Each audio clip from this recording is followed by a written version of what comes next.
Hello guys, welcome to our next topic, that is social justice of book, second book or we can say first book, that is political theory. तो भाई आगे बढ़ने से पहले, भाई पूरे chapter को पढ़ने से पहले हम ये समझ लेते हैं भाई इन शॉर्ट बेसिक मतलब सोशल जस्टिस का क्या होता है।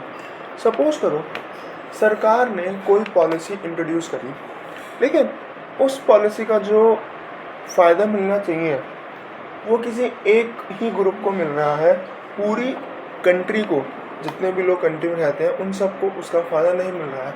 तो क्या हम उसको जस्टिस कहेंगे? नो, उसको हम क्या कहेंगे? उसको हम कहेंगे भाई इनजस्टिस। ठीक है। अब जस्टिस का मतलब क्या होता है भाई? सिंपल सी भाषा में जस्टिस का मतलब ये होता है कि भाई ना तो किसी का नुकसान होना चाहिए, हम कुछ भी करें, और किसी एक पर्टिकुलर ग्रुप का भी फ़ायदा नहीं होना चाहिए। जो भी करो उससे पूरी कंट्री एज अ होल सबका इक्वली बेनिफिट उसको मिलना चाहिए। अगर किसी एक पर्टिकुलर ग्रुप को किसी चीज़ का फ़ायदा हो रहा है या फिर एक पर्टिकुलर ग्रुप का बहुत ज़्यादा नुकसान हो रहा है उसकी वजह से, तो वो साफ सीधी तौर पर इनजस्टिस ही कहलाएगा, जस्टिस नहीं कहलाएगा। ठीक है। अब यहाँ जो लिखा है अगर हम इसको देखना चाहें तो भाई देखो, यहाँ पर जस्टिस को समझाने का थोड़ा सा अलग तरीका है। यहाँ पे क्या लिया गया है कि भाई देखो यहाँ क्या बोला गया, just as we intuitively understand what love means, we cannot explain all its different shades of meaning. We also have intuitive understanding of justice, even though we may not be able to define it precisely. देखो, love बहुत अलग अलग form में हो सकता है। Example, as a partner तुम्हारे बीच में लव हो सकता है। एज अ पेरेंट तुम्हारे और तुम्हारे एज अ बच्चे और तुम्हारे पेरेंट्स के बीच में लव हो सकता है। सिबलिंग्स के बीच में, भाई बहन के बीच में प्यार होता है। या फिर जो भी तुम जानवर पाल रहे, जैसे डॉग है, कैट है, इनको तुम पालते हैं, इनके बीच में अलग तरीके से लव होता है। तो देखो, लव की हमें प्रॉपर मीनिंग नहीं पता, लेकिन हमें लव का बेसिक मतलब पता कि भाई एक दूसरे प्यार करना, एक दूसरे को समझना। उसी तरीके से जस्टिस के बारे में भी हमें कुछ नहीं पता, लेकिन स्टिल इतना हमें पता जस्टिस के बारे में कि भाई हम औरों के साथ अन्याय ना करें, इतना हमें पता जस्टिस के बारे में। ठीक है। अब जैसे कि हमें लव के बारे में कुछ खास नहीं पता, ऐसे जस्टिस के बारे में हमें नहीं पता, तो दोनों लव और जस्टिस दोनों को एक अच्छा रिस्पॉन्स चाहिए होता है अपने एडवोकेट्स से। मतलब अगर तुम किसी से प्यार करते हो, तुम भी सामने वाले से उसी प्यार की उम्मीद रखते हो कि भाई हाँ, मैं इससे प्यार करता हूँ तो ये भी मेरे से प्यार करेगी, या मैं अपने माँ बाप की सुन रहा हूँ तो मेरे माँ बाप मेरी भी सुनेंगे। ठीक है। ऐसे ही जस्टिस का है, क्या है कि भाई अगर सोसाइटी में जस्टिस कुछ हो रहा है तो उसके ऊपर जो सिटीजन्स है वो एक्टिवली पॉजिटिवली रिस्पॉन्स करें। अगर नहीं हो रहा है तो फिर रिस्पॉन्स करके बता दे भाई नहीं, ये गलत हो रहा है, आप लोग इसको चेंज करो। ठीक है। अब प्यार की तरह ही जस्टिस को भी कोई हेट नहीं करता। हर कोई जस्टिस अपने लिए भी चाहता है और काफ़ी हद तक औरों के लिए भी वो चाहता है। ठीक है। लेकिन जैसे मैंने बताया कि जो लव होता है वो एक तरीके से पर्सनल डोमेन तक सीमित रहता है, या फिर लव हमारा मेजरली उन लोगों से होता है जिनसे हमारे अच्छे रिलेशन, जैसे आपको कोई फ्रेंड हो गया, बेस्ट फ्रेंड टाइप हो गया, पेरेंट्स हो गए, सिबलिंग्स वगैरह हो गए, कोई रिलेटिव हो गया, कज़न वगैरह हो गए, या फिर आपने जो भी एनिमल पाला है, कुत्ता बिल्ली जो भी पाल रखा है जानवर, उससे आपका प्यार हो गया। लेकिन ये सारा का सारा एक तरीका का क्या है, पर्सनल डोमेन है। और जब जस्टिस की बात आती है, जस्टिस का मतलब क्या होता है भाई, सोसाइटी के अंदर किस तरीके से लोगों को हम जीने में हेल्प कर सकते हैं। ठीक है। किस तरीके से हम पब्लिक लाइफ को कंट्रोल कर सकते हैं, कौन कौन से प्रिंसिपल्स को यूज़ करके हम सोसाइटी के सोशल गुड्स और सोशल ड्यूटीज़ को सोसाइटी के अलग अलग लोगों में डिस्ट्रीब्यूट कर सकते हैं। देखो, सिंपल भाषा में कहें तो देखो, लव जो होता है वो एक पर्सनल डोमेन है, वो एक प्राइवेट डोमेन हो जाता है कि भाई हम सबसे तो प्यार नहीं करते ना, राह चलते इंसान से हमारा कोई रिलेशन नहीं है। लव का मतलब क्या होता है कि भाई हमारा एक पर्सनल डोमेन है जिसके अंदर हम कुछ सिलेक्टेड लोगों से काफ़ी ज़्यादा प्यार करते हैं। लेकिन जस्टिस के केस में कोई प्राइवेट नहीं है। जस्टिस के लिए सारे लोग इक्वल हैं, सिटीजन्स सारे के सारे इक्वल हैं। जस्टिस ये कोशिश करता है कि भाई मैं ऐसा क्या करूं, ऐसे कौन से मेथड्स को यूज़ करूं जो सोसाइटी के अंदर हर एक चीज़ का जो डिस्ट्रीब्यूशन है, डिवीज़न है, वो कम्प्लीटली इक्वल हो, किसी एक का ना तो नुकसान हो, ना ही किसी एक का बहुत ज़्यादा फ़ायदा हो। जस्टिस की ये पूरी कोशिश रहती है। और जो जस्टिस है वो पॉलिटिक्स का एक बहुत इम्पॉर्टेंट पार्ट भी माना जाता है। ठीक है, इस चैप्टर को पढ़ने के बाद हमारे जो कुछ डाउट्स हैं वो क्लियर हो जाएंगे, जैसे कि भाई डिस्ट्रीब्यूटिव जस्टिस क्या होता है। ठीक है, इसके अलावा कौन कौन से प्रिंसिपल्स को यूज़ करके हम जस्टिस को प्रॉपरली इम्प्लीमेंट करते हैं सोसाइटीज़ के अंदर, और किस किस टाइम पर हमें क्या क्या प्रिंसिपल्स को यूज़ करना चाहिए। ठीक है, अब जॉन रॉल्स जो एक पॉलिटिकल फिलोसोफर थे या एक थिंकर थे, उन्होंने अपनी एक थ्योरी दी थी, थ्योरी ऑफ जस्टिस। उस थ्योरी ऑफ जस्टिस को भी हमें पढ़कर ये समझ आ जाएगा कि भाई फेयर और जस्ट सोसाइटी जो है, जो ये फेयर और जस्ट सोसाइटी है, उसके अंदर किस तरह से हमें लोगों को जस्टिस देना चाहिए सिंपल बेसिस पे। कि भाई जॉन रॉल्स की जो थ्योरी ऑफ जस्टिस थी उसको पढ़कर हमें ये समझ आ जाएगा कि भाई क्यों हर किसी को इक्वल अपॉर्चुनिटीज़, इक्वल राइट्स, सब कुछ इक्वल मिलना चाहिए एक प्रॉपर रैशनल ग्राउंड्स के बेसिस पर। रैशनल ग्राउंड्स का मतलब क्या है, बिल्कुल प्रॉपर थिंकिंग के साथ हमें पता चल जाएगा भाई क्यों हर एक इंडिविजुअल को हमें सब कुछ देना चाहिए। ठीक है, भले ही अभी आप लोगों को ये जॉन रॉल्स वाला पॉइंट यहाँ मैं ढंग से समझा नहीं पाया और आपको समझ में नहीं आया, क्योंकि आप लोग पहली बार पढ़ोगे। जब आप आगे स्कूल में पढ़ोगे तब आपको बहुत अच्छे से क्लियरली समझ आ जाएगा। 2-3 लाइन में मैं आपको पूरी थ्योरी समझा दूँगा, फिर लाइन बाय लाइन देखेंगे असल में लिखा क्या है यहाँ पर। ठीक है, अब नेक्स्ट थिंग अगर यहाँ पे हम बात करें कि भाई जस्टिस क्या होता है। जस्टिस क्या होता है, देखो सिंपल भाषा में जस्टिस का मतलब ये होता है भाई जो भी बंदा जो चीज़ें डिज़र्व करता है उसको वो चीज़ दी जाए, उसमें उसके साथ किसी भी तरह का कोई गलत व्यवहार नहीं होना चाहिए। मतलब अगर सपोज करो तुम अपने एग्ज़ाम्स में 80 में से 75 मार्क्स डिज़र्व करते हो तो तुम्हें 75 मार्क्स टीचर से मिलने ही चाहिए। तो वो हुआ क्या, जस्टिस।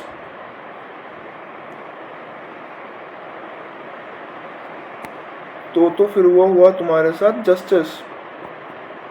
लेकिन अगर तुम डिज़र्व 75 करते हो लेकिन टीचर जानबूझ के तुमसे चिढ़ती है या चिढ़ता है और तुम्हें 70 या 65 मार्क्स दे रहा है तो वो क्या कहलाएगा, वो कहलाएगा इनजस्टिस। ठीक है, सिंपल भाषा में यही होता है भाई जो तुम डिज़र्व करते हो तुम्हें वो मिलना चाहिए, डैट्स इट। अब बुकिश लैंग्वेज में थोड़ा समझने की कोशिश करते हैं।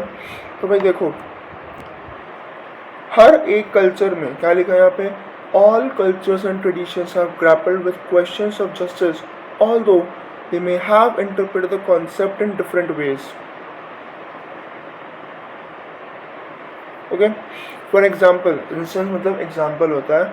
For example in ancient Indian society justice was associated with धर्म and maintaining dharma or just a social order was considered to be a primary duty of kings।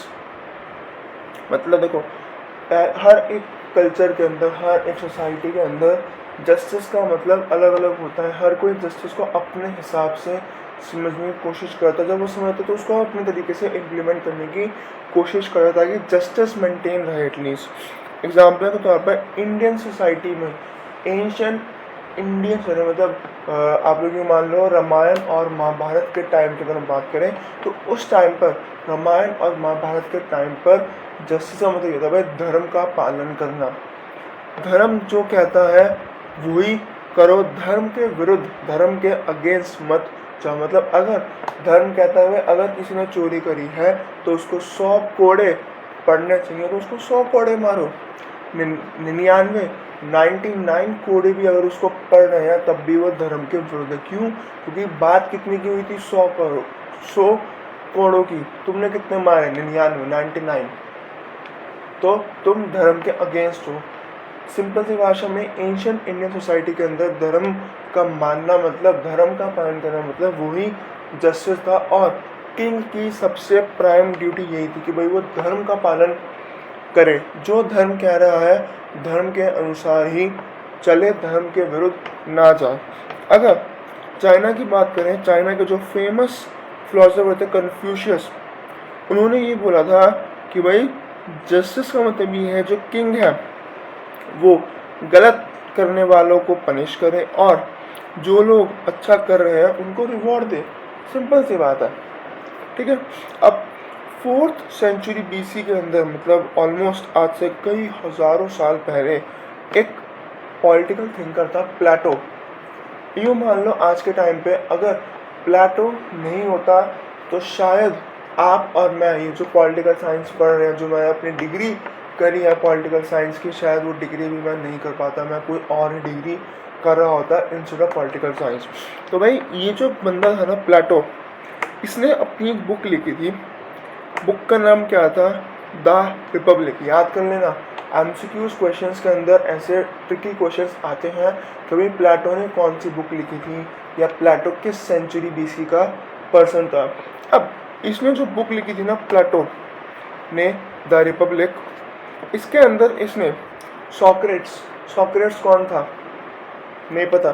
Socrates थे, वो थे प्लेटो के गुरु। मतलब प्लेटो सॉक्रेट्स को, सुकरात को अपना गुरु मानता था, अपना टीचर मानता था, ठीक है।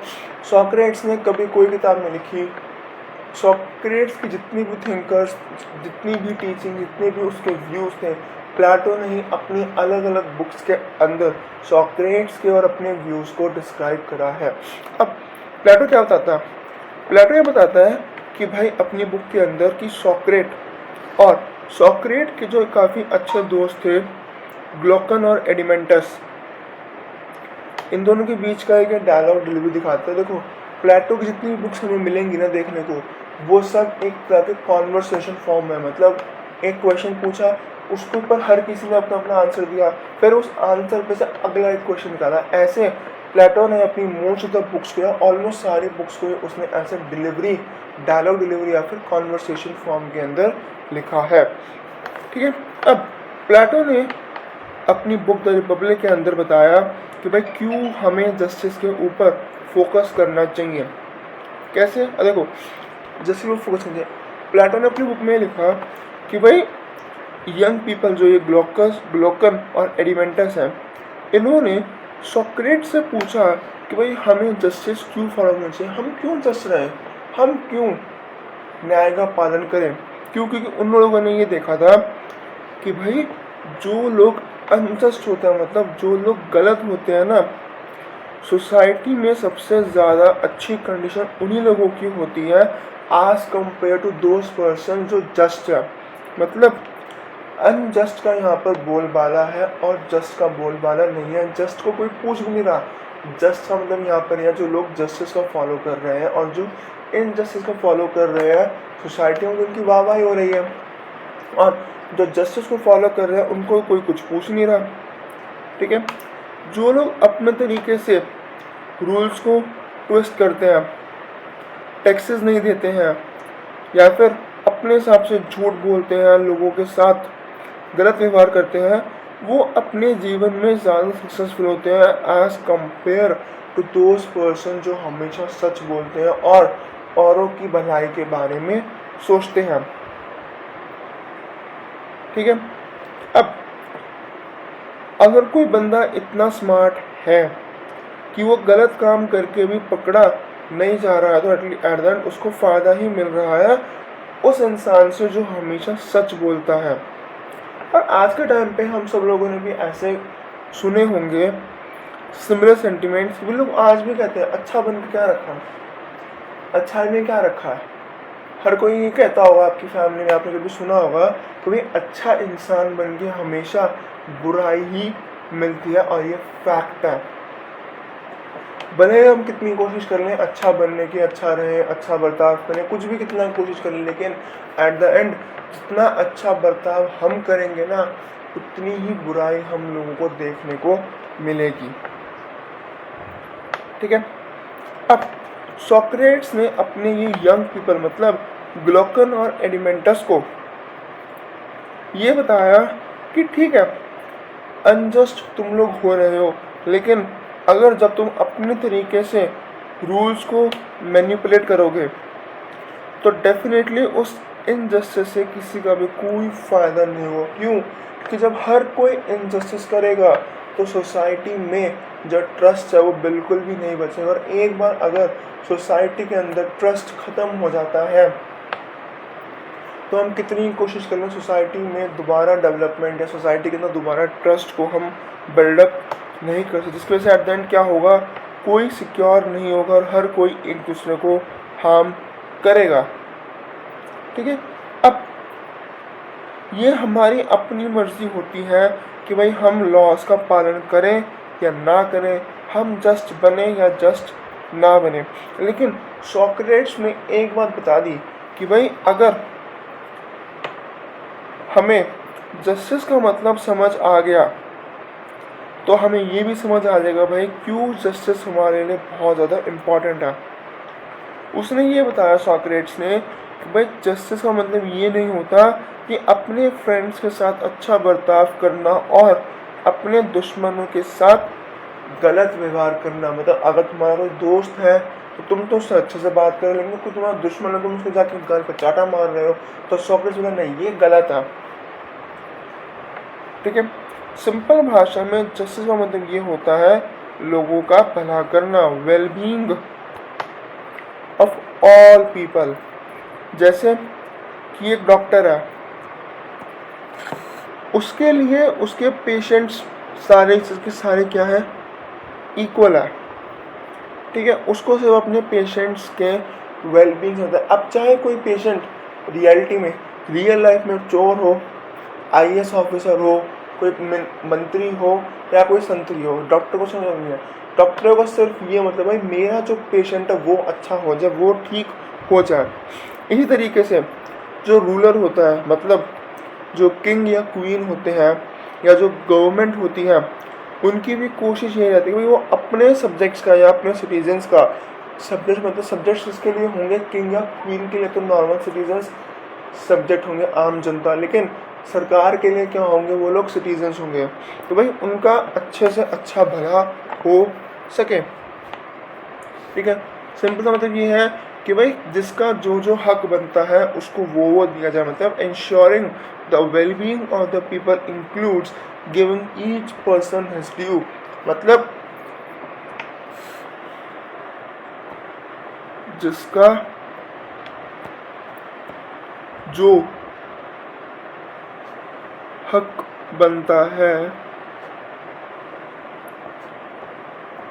वो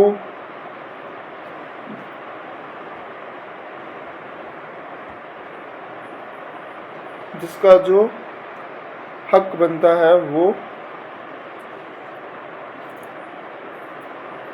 दे दो। ठीक है। सिंपल मतलब यही है, जिसका मतलब सिंपल से मतलब कहता है भाई जिसका जो हक बनता है, चाहे उसके हिस्से में सजा आती हो, चाहे कोई अवार्ड आता हो, उसको वो दे दो, उसमें कोई गलत काम, उसमें कोई रोक टोक मत करो। ठीक है। अब जस्टिस का जो आइडिया है वो क्या इंक्लूड करता है कि भाई हर एक पर्सन को उसका हक दे दो। और आज भी जस्टिस का सिंपल समझ यही है, आज के टाइम पे जस्टिस यही कहता है कि भाई जिसके हिस्से जो आता है उसको वो दे दो, उसमें कोई प्रॉब्लम क्रिएट मत करो। The idea that justice involves giving each person his due continues to be an important part of our present day understanding of just. मतलब अगर आज के टाइम भी अगर हम जस्टिस को समझना चाहते हैं, हम यही कहेंगे कि भाई जिसके हिस्से जो आ रहा है उसको वो दे दो। यही सेम लाइन जो मैंने अभी आपके आगे 3-4 बार रिपीट कर दी, यही आगे तक चलेगी, यही पूरा बेस है इस चैप्टर का। ठीक है। अब लेकिन जस्टिस से रिलेटेड जो हमारी थिंकिंग थी वो प्लेटो के टाइम से भैया चेंज होती चली गई। अगर मैं आपको थोड़ा सा आउट ऑफ द सिलेबस बताना चाहूँ कि भाई जो प्लेटो था वो एक ऐसा बंदा था, वो जो ये कहता था कि अगर सोसाइटी के अंदर जिसको जो जो ड्यूटी असाइन करी गई है वो ड्यूटी कर रहा है बिना किसी और पर्सन के अफेयर्स में इंटरफेयर करे। मतलब मान लो मुझे एक ड्यूटी मिली है कि भाई मैं बिजनेस करूँगा, मैं दुकान खोल के सामान वामान बेचूंगा, और अगर मैं अपनी ड्यूटी अच्छे से परफॉर्म कर रहा हूँ और कोई मेरे काम में अपना हाथ, अपनी नाक, अपनी टांग नहीं घुसेड़ रहा है, नहीं घुसा रहा है, डैट मीन्स उस सोसाइटी के अंदर जस्टिस जो है बहुत अच्छे से इम्प्लीमेंट हो रहा है और जस्टिस अच्छे से फंक्शन हो रहा है। लेकिन आज के टाइम पर जो हमारा जस्टिस का नज़रिया है, हमारे लिए जस्टिस का मतलब ये भाई एज ए ह्यूमन बीइंग हम क्या डिजर्व करते हैं वो हमें मिलना चाहिए। That means what is due to each person as a human being, as a इंसान। मैं इंसान हूँ, आप एक इंसान हो, हम इंसानों को जो डिज़र्व मिलता है, जो इंसानों को हमें चाहिए, हमें वो मिलना चाहिए। अगर हमें वो मिल रहा है तो वो जस्टिस है। हमारे हक की चीज़ अगर हमें मिल रही है तो वो जस्टिस है। ठीक है। एग्जाम्पल के तौर पर घर परिवार में कहते हैं ना, ये मेरे हक की ज़मीन है, ये मेरे हक का घर है, ये मेरे हक की दुकान है, मेरे को मेरा हक दे दो। तो क्या कह रहा है कि भाई मेरे को मेरा हक दे दो, जो मेरा बनता है वो मुझे तुम लोग दे दो, आप लोग मुझे दे दो। वो क्या करता है, अगर कोई उसका हक का समोसा छीन लेता है तो वो कंप्लेन करता है।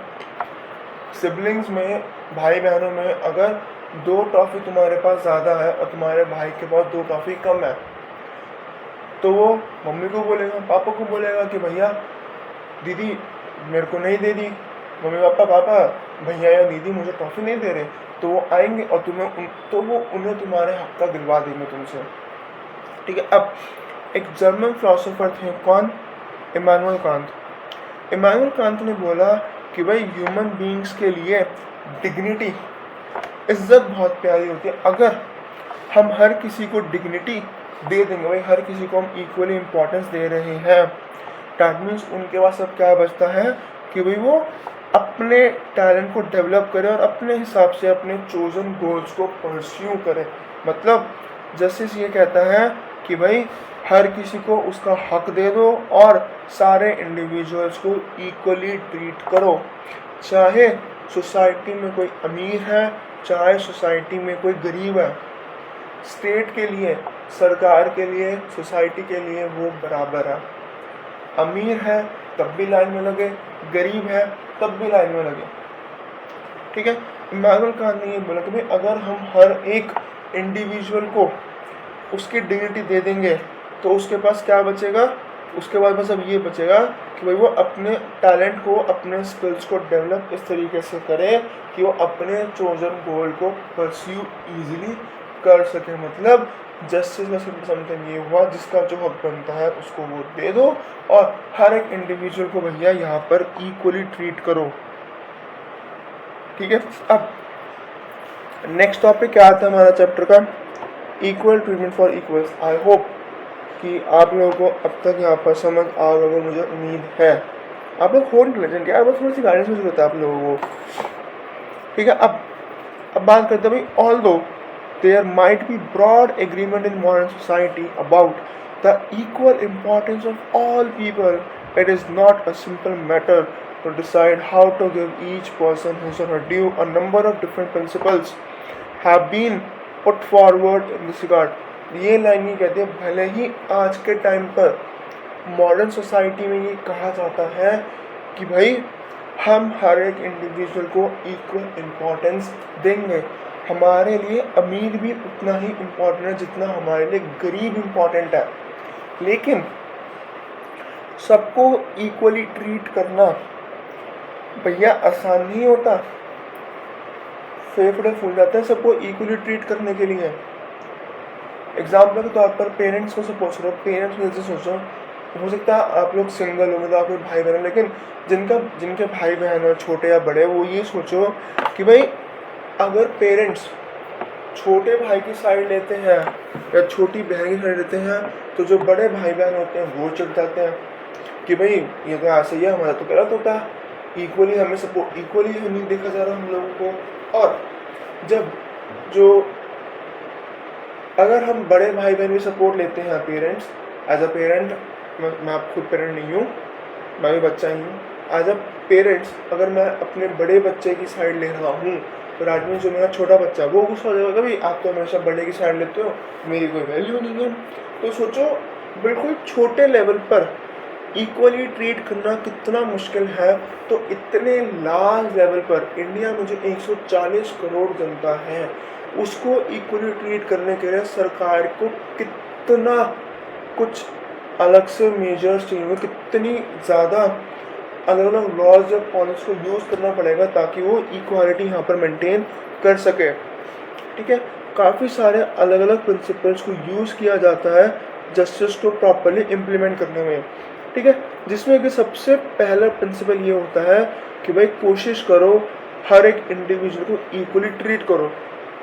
ठीक है, अब एज अ ह्यूमन बीइंग हर इंडिविजुअल की कुछ सर्टेन करेक्टरिस्टिक्स होती हैं, हर एक इंडिविजुअल कुछ बेसिक करेक्टरिस्टिक्स होती है जो आपस में शेयर करते हैं, जिसके बेस पर वो लोग डिजर्व करते भैया इक्वल राइट्स और इक्वल ट्रीटमेंट को। जैसे आज की लिबरल डेमोक्रेसी में से अलग अलग कंट्रीज हैं, इंडिया है, रशिया है, अमेरिका है, ब्राज़ील है, जर्मनी है, स्पेन है, फ्रांस है।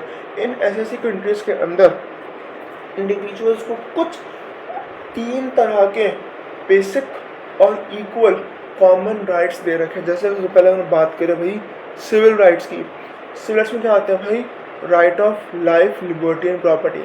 लाइफ, लिबर्टी एंड प्रॉपर्टी का मतलब ये है कि भाई हम बेफालतू में किसी की जान नहीं ले सकते। दूसरा, लिबर्टी का मतलब ये कि भाई हम किसी को कहीं भी घूमने से रोक टोक नहीं सकते। अगर किसी कंट्री के अंदर इंडिविजुअल्स को फ्रीली घूमने की आज़ादी नहीं है, डैट मीन्स वहाँ पर लिबर्टी का राइट नहीं दिया लोगों को।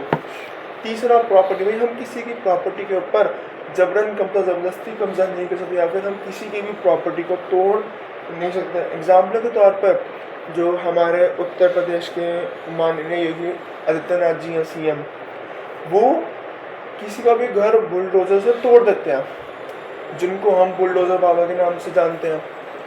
वो घर, ऑल दो उनके ऊपर ऑलरेडी कोर्ट ने डिसीजन ले लिया कि भाई तुम लोग ऐसे किसी का भी घर बुलडोजर से इंस्टेंटली नहीं तोड़ सकते, तुम्हें 15 दिन का पहले उसको नोटिस देना पड़ेगा। क्यों? क्योंकि ये उसका जो राइट ऑफ प्रॉपर्टी है उसका वायलेशन है, और जो राइट टू प्रॉपर्टी है वो एक तरीके से हमारा बहुत इंपॉर्टेंट राइट माना जाता है। कहाँ? इंडिया के कॉन्स्टिट्यूशन के अंदर एक लीगल राइट है, आर्टिकल 300A के अकॉर्डिंग। ठीक है, अब कुछ पॉलिटिकल राइट्स जैसे राइट टू वोट, मतलब मान लो मैं वोट देने जा रहा हूँ, मैं चाहता हूँ कि भाई बीजेपी जीते, कांग्रेस ना जीते, तो मैं क्या करूँगा, मैं अपना वोट बीजेपी को दूंगा। इससे क्या करा मैंने, इससे मैंने पॉलिटिकल प्रोसेस के अंदर पार्टिसिपेट करा। अगर हम वोट दे रहे हैं इलेक्शंस में या कहीं भी हम वोट दे रहे हैं, डैट मीन्स हम वहाँ की उस प्रोसेस में पार्टिसिपेट कर रहे हैं। राइट टू वोट, इलेक्शंस के टाइम पर वोट देना मतलब क्या है कि भाई हम पॉलिटिकल प्रोसेस के अंदर पार्टिसिपेट कर रहे हैं। इसके अलावा कुछ सर्टेन सोशल राइट्स भी है जिसके थ्रू लोग जो है एंजॉय करते हैं इक्वल अपॉर्चुनिटीज़ जैसे और दूसरे मेंबर्स को सोसाइटी में। एग्जाम्पल के तौर पर हम होली मनाते हैं, हम ईद मनाते हैं, हम क्रिसमस मनाते हैं, हम राखी मनाते हैं, हम जन्माष्टमी मनाते हैं। तो सरकार अगर हमें ये सारे त्यौहार मनाने की परमिशन दे रही है या फिर किसी एक पर्टिकुलर ग्रुप को हम रोक रहे हैं कि नहीं तुम दिवाली नहीं मनाओगे, तो डैट मीन्स उसके सोशल राइट्स का क्या हो रहा है, यहाँ पर वॉयलेशन हो रहा है, हनन हो रहा है। क्यों? कि उसको इक्वल अपॉर्चुनिटी नहीं मिल पा रही है जिससे कि वो अपने राइट्स को इक्वली परफॉर्म कर सके, अपने इसको इक्वल अपॉर्चुनिटीज सोसाइटी में नहीं मिल पा रही है as compare to other persons of society. ठीक है, अब सबको इक्वल राइट्स देना ही जस्टिस कहलाना नहीं होता, सबको इक्वली ट्रीट करना भी जस्टिस होता है। मतलब हम सब ने एज अ सोसाइटी, हम सब ने सब इंडिविजुअल्स को कुछ कुछ इक्वल बेसिक कॉमन राइट्स दे दिए हैं। तो सिर्फ और सिर्फ वो राइट्स देना ही इनफ नहीं होता, इक्वली ट्रीट भी करना होता है। जैसे किसी के साथ भी क्लास, कास्ट, रेस और जेंडर इसके बेस पर डिस्क्रिमिनेशन नहीं होना चाहिए। अगर हम किसी एक इंडिविजुअल को अगर हम जज भी करना चाहते हैं ना, तो उसके वर्क और उसके एक्शन से जज करें, ना कि उस ग्रुप से जिससे वो बिलोंग कर। That means they should be judged on the basis of their work and actions and not on the basis of the group to which they belong. मतलब किसी इंडिविजुअल को उसके काम के आधार पर उसको जज करो, ना कि कौन सी कास्ट, कौन से पर्टिकुलर सोशल ग्रुप से वो बिलोंग कर रहा है उसके ऊपर जज करो।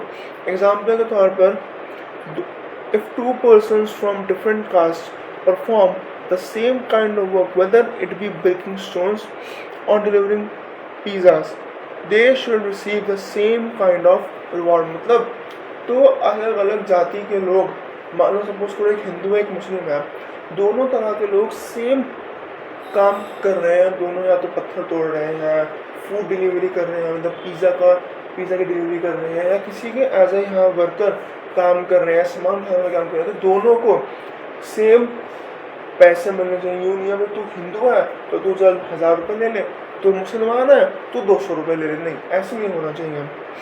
ठीक है, अगर एक पर्सन को 100 रुपये मिल रहे हैं उस सेम काम करने के, और दूसरे को मान लो 75 रुपीज़ मिल रहे हैं सेम ही काम करने पे, क्यों? क्योंकि वो डिफरेंट कास्ट से बिलोंग करता है, तो भैया ये सरासर गलत है। Similarly, if a male teacher in a school gets a higher salary than a female teacher, then this difference would also be unjustifiable and wrong। मतलब कि भाई एज अ मेल टीचर, मान लो मैं मेल हूँ, मैं एक स्कूल में पढ़ा रहा हूँ, ठीक है, मैं मेल हूँ, और as a male teacher, as a teacher मैं स्कूल में पढ़ा रहा हूँ, और सेम एक फीमेल टीचर भी रिक्रूट होती हैं, वो भी वही सेम चीज़ पढ़ा रही है, मैं पढ़ा रहा हूँ मान लो सेक्शन ए को, वो मैम पढ़ा रही है सेक्शन बी को, लेकिन मुझे महीने के पैसे मिल रहे हैं मान लो 25,000 रुपये और उनको मिल रहे हैं 15,000 रुपये, तो ये गलत है। क्यों भाई? दोनों पढ़ा तो सेम सब्जेक्ट ही रहे हैं, वो भी पॉलिटिकल साइंस पढ़ा रही है, मैं भी पॉलिटिकल साइंस पढ़ा रहा हूँ, तो फिर ये भेदभाव क्यों? ये भेदभाव है जेंडर के बेसिस पे। वो फीमेल है उसको कम पैसे मिलेंगे, मैं मेल हूँ मुझे ज़्यादा पैसे मिल रहे हैं, तो कहीं ना कहीं ये गलत है, कहीं ना कहीं ये डेफिनेटली ये गलत है, ये अनजस्टिफाइबल। मतलब हम इस चीज़ को किसी भी तरीके से जस्टिफाई नहीं कर सकते। हम किस बेस पे ये कह रहे हैं कि भाई वो औरत है, वो फीमेल है, तो उसको कम पैसे मिलेंगे, मैं मर्द हूँ, मैं लड़का हूँ, तो मुझे ज़्यादा पैसे मिल रहे हैं, ये कहाँ का इंसाफ हुआ? और जेन्युइनली सीरियसली बता रहा हूँ आप लोगों को, ये आज भी काफ़ी जगह पर यही सेम चीज़ प्रैक्टिस होती है। मेल टीचर्स को या मेल वर्कर्स को, किसी भी जगह पे जो मेल वर्कर्स होते हैं उनको ज़्यादा पैसे मिलते हैं और फीमेल को कम पैसे मिलते हैं। और अधिकतर ऐसी कंपनीज होती हैं जो फीमेल्स को रिक्रूट ही नहीं करना चाहती, कहते हैं नहीं हमें तो मेल पर्सन ही चाहिए, उल्टा जबकि वो फीमेल हो सकती है उस मेल से हाईली स्किल्ड हो, हाईली कैपेबल हो, लेकिन नहीं, कंपनी को मेल ही चाहिए, कंपनी को फीमेल चाहिए ही नहीं। ये सरासर गलत है। ठीक है, ये तो हुआ भी पहला तरीका सोसाइटी के अंदर जस्टिस को इम्प्लीमेंट करने का। कैसे? बेसिक राइट्स, ठीक है, और इक्वल ट्रीटमेंट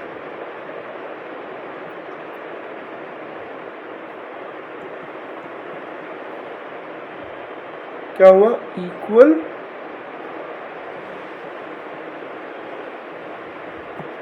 ट्रीटमेंट। ठीक है, अब सेकंड प्रिंसिपल हम जस्टिस को प्रॉपरली करने यूज करते हैं प्रोपोर्शनल जस्टिस। देखो इसको मैं पहले पूरा पढ़ूंगा फिर मैं आपको समझाऊंगा, ठीक है। बी पेशेंट, परेशान मत होना कि समझाने से पढ़ रहे, मैं अभी पढ़ूंगा पहले फिर बताऊंगा आप लोगों को। देखो however equal treatment is not the only principle of justice, मतलब सबको इक्वली ट्रीट करना मतलब जस्टिस नहीं होता। There could be circumstances in which we might feel that treating everybody equal would be unjust, लेकिन किसी किसी केस में इक्वली ट्रीट करना भी भैया यहाँ पर हमारे लिए गलत साबित हो जाता है।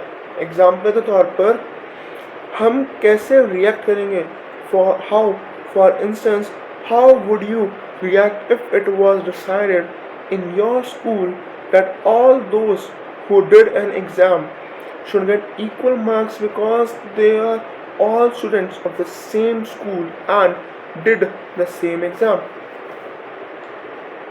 सवाल लो पेपर हो गया, अगले दिन टीचर आई क्लास में आप लोगों के बोले कि भाई कल जो आप लोगों ने क्लास टेस्ट दिया था उसमें आप लोगों को सबको 40 में से 30 नंबर मिलेंगे। इक्वली ट्रीट कर दिया वो तो सारे टीचर्स सारे स्टूडेंट्स को इक्वल देख रही है, ना वो किसी को 31 नंबर दे रही ना वो किसी को 29 नंबर दे रही, वो तो सबको भैया 30 नंबर दे रही है। अब यहाँ पर एक तरह का स्टूडेंट वो होगा जो भाई खुश होगा, वो कहेगा बल्ले बल्ले मजे आ गए मेरा, तो मुझे लॉटरी लगी। कैसे भाई, उसको उम्मीद थी कि वो पास भी नहीं होएगा, यहाँ तो 30 नंबर मिले, वो तो अपना चौड़ में क्या है मज़ा आ गया लाडले, मेरे तो 30 नंबर आ गए जबकि मेरा तो 10 नंबर थे, तो फेल हुआ था। अब एक स्टूडेंट का ग्रुप वो होगा तो कहेगा यार मेरे तो 36 नंबर आने थे, मेरे तो मैम ने ले ली परसेंटेज, भाई मेरे तो 36 नंबर आने थे, मैम तो मुझे 30 नंबर दे रही है जबकि मैंने इतना अच्छा लिखा।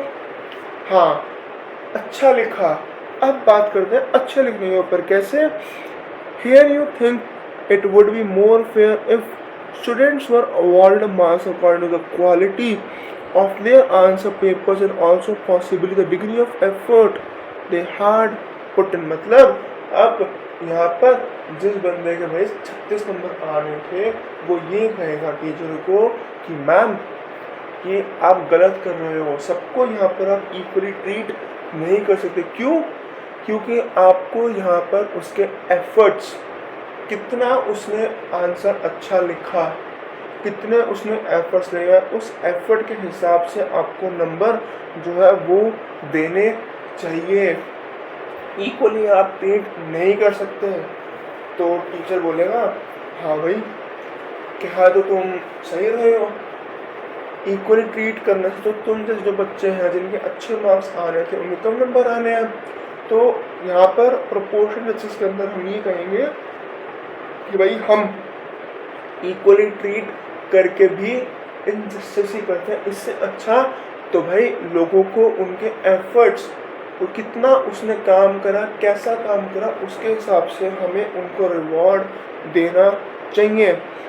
In other words, provided everybody starts from the same baseline of equal rights, justice in such cases would remain rewarding people in proportion to the scale and quality of their effort। मतलब क्या line लिखी है यहाँ पर, provided everybody start from the same base line of equal, मतलब सबको equal rights तो हमने दे दिए, सिविल राइट्स दे दिए, पॉलिटिकल राइट्स दे दिए और सोशल, लेकिन इसके बाद भी अगर हम सबको इक्वली ट्रीट कर रहे हैं तो वो हमारी हम गलत कर रहे हैं।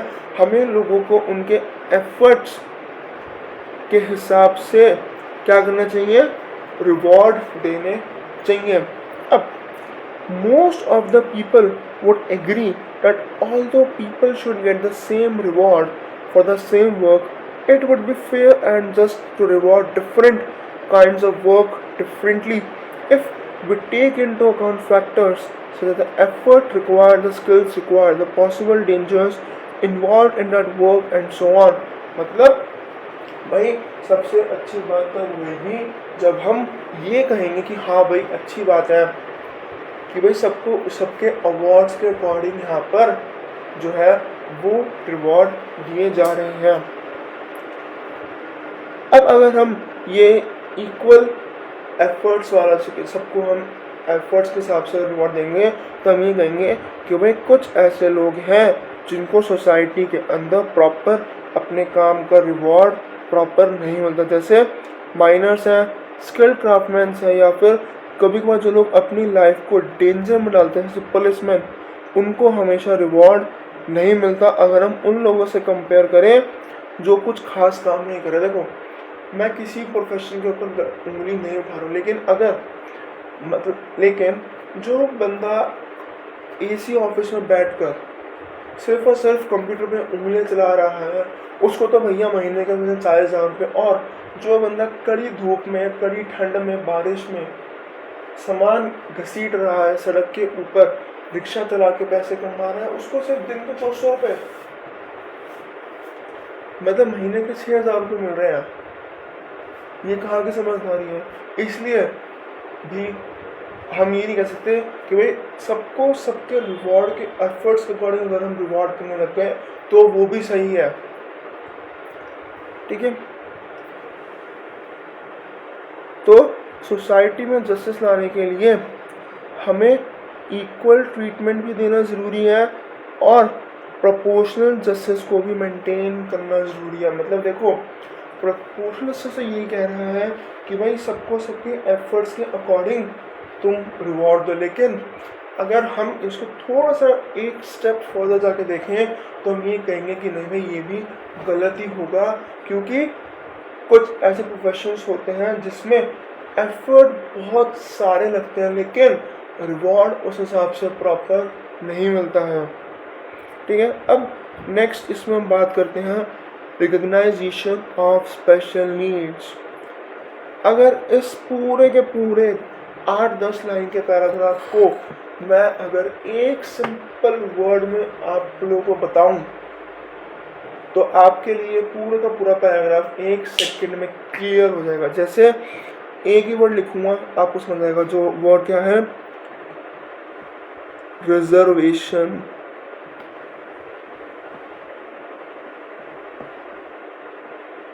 क्या है ये वर्ड भैया? रिजर्वेशन। आई होप ये वर्ड सुन के आपके आगे तक के दिमाग के घोड़े पूरे खुल चुके होंगे कि भाई इस अगले पैराग्राफ में क्या बात होने वाली है। फिर भी बता देते हैं भाई, क्योंकि सीबीएसई को एट द एंड बुकिश ही चाहिए, बुक ही घोट के पिलानी होती है बच्चों को, तो बुक भी देख लेते हैं। तो भाई a third principle of justice which we recognize is for a society to take into account special needs of people while distributing rewards or duties। मतलब कुछ ऐसे लोग होते हैं जिनको स्पेशल असिस्टेंस की, स्पेशल नीड्स की रिक्वायरमेंट होती है, भले ही सोसाइटी के अंदर इक्वली ट्रीटमेंट प्रिवेल हो रहा हो, इम्प्लीमेंट हो रहा हो। ये एक तरीका होता है भाई सोशल वेलफेयर करने का या सोशल जस्टिस को प्रमोट करने का, ठीक है। In terms of their basic status and rights as members of the society, justice may require that people be treated equally, but even non-discrimination between people and rewarding them proportionately to their efforts might not be enough to ensure that people enjoy equality in other aspects of their lives in society, nor that the society as a whole is just। That means ये क्या कहता है? ये कहता है कि भाई तीसरा मेन प्रिंसिपल ये है कि कुछ लोग ऐसे होते हैं जिनको सोसाइटी में कितना ही जस्टिस प्रिवेल हो रहा हो, कितना ही प्रोपोर्शन जस्टिस, कितना ही इक्वल ट्रीटमेंट चल रहा हो, कुछ ऐसे पीपल्स होते हैं जिनको स्टिल एक तरह का स्पेशल इम्पोर्टेंस, स्पेशल असिस्टेंस की रिक्वायरमेंट होती है। क्यों?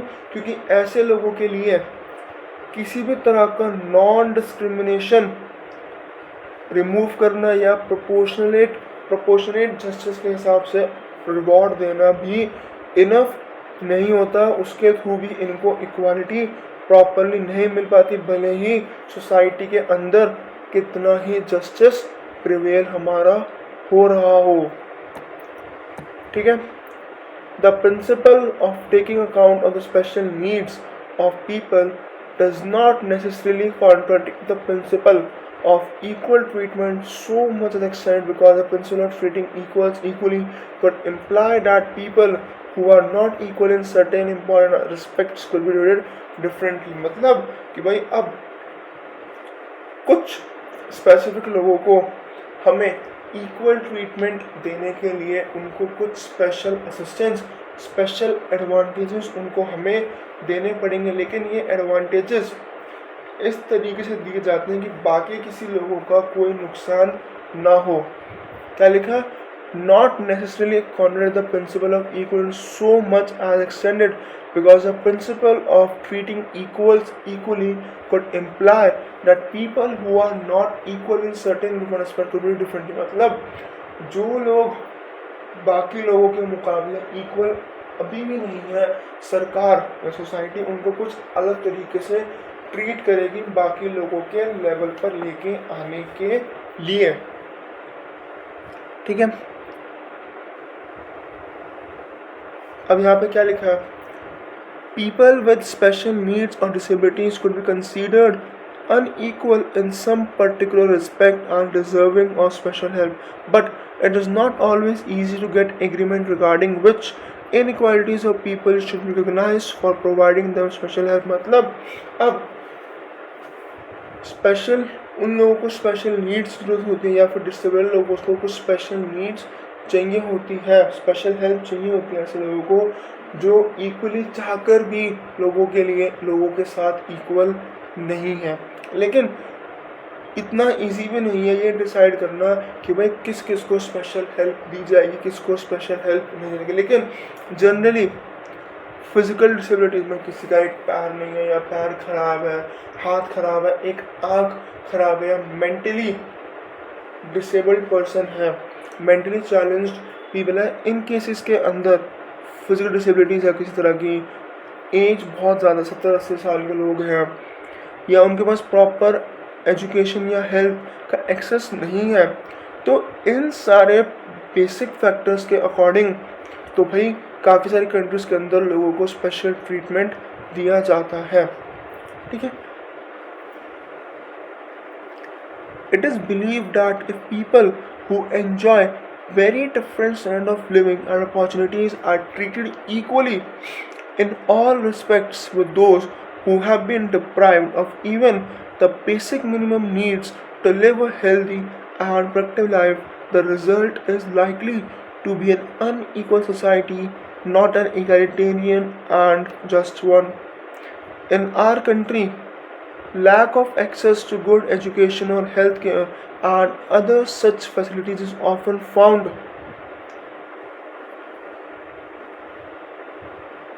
combined with social discrimination on grounds of caste. The Constitution therefore allowed for reservations of government jobs and quotas for admissions to education institutions for people belonging to scheduled castes and scheduled tribes। मतलब ये कहता है कि भाई ऐसी society के अंदर जहाँ पर एक तरफ लोगों के पास खाने पीने को सब कुछ है, भरपूर पैसा है, अच्छी गाड़ी है, बंगला है, पूरी की पूरी फैसिलिटीज, एक तरफ लोगों के पास एक टाइम तक का खाना नहीं है खाने के लिए, ऐसी सोसाइटी के अंदर हम इन दो तरह के लोगों को बिल्कुल इक्वली ट्रीट करके चल रहे हैं ना, तो भैया हमसे बड़ा कोई बेवकूफ़ नहीं होगा फिर यहाँ पर। क्यों? क्योंकि जिन लोगों के पास सब कुछ है और जिन लोगों के पास कुछ भी नहीं है उनको हम इक्वल मान के चल रहे हैं, तो वो सोसाइटी जस्टिस वाली नहीं होगी, वो सोसाइटी क्या होगी? इनजस्टिस वाली। हमारे देश के अंदर अगर हमें किसी को अच्छी एजुकेशन या अच्छी हेल्थ फैसिलिटीज़ प्रोवाइड करवानी है तो वो भैया प्रोवाइड करवाई जाती है किसके बेस पे? Social grounds on social discrimination of grounds of caste, मतलब जाति के हिसाब से अच्छी एजुकेशन और हेल्थ दी जाती है। इसका मतलब क्या है कि भाई कॉन्स्टिट्यूशन ने एसटी एससी, अगर यहाँ पर और कुछ लिखना चाहें तो हम यहाँ स्लैश लगा लिख सकते हैं भैया ओबीसी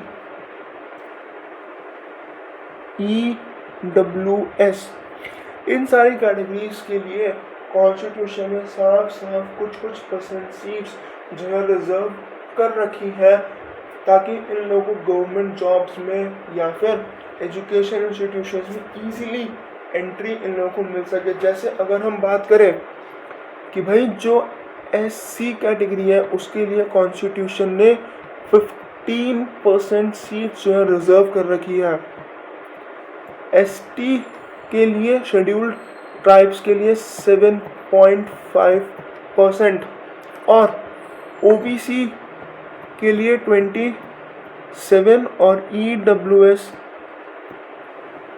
कैटेगरी के लिए 10%।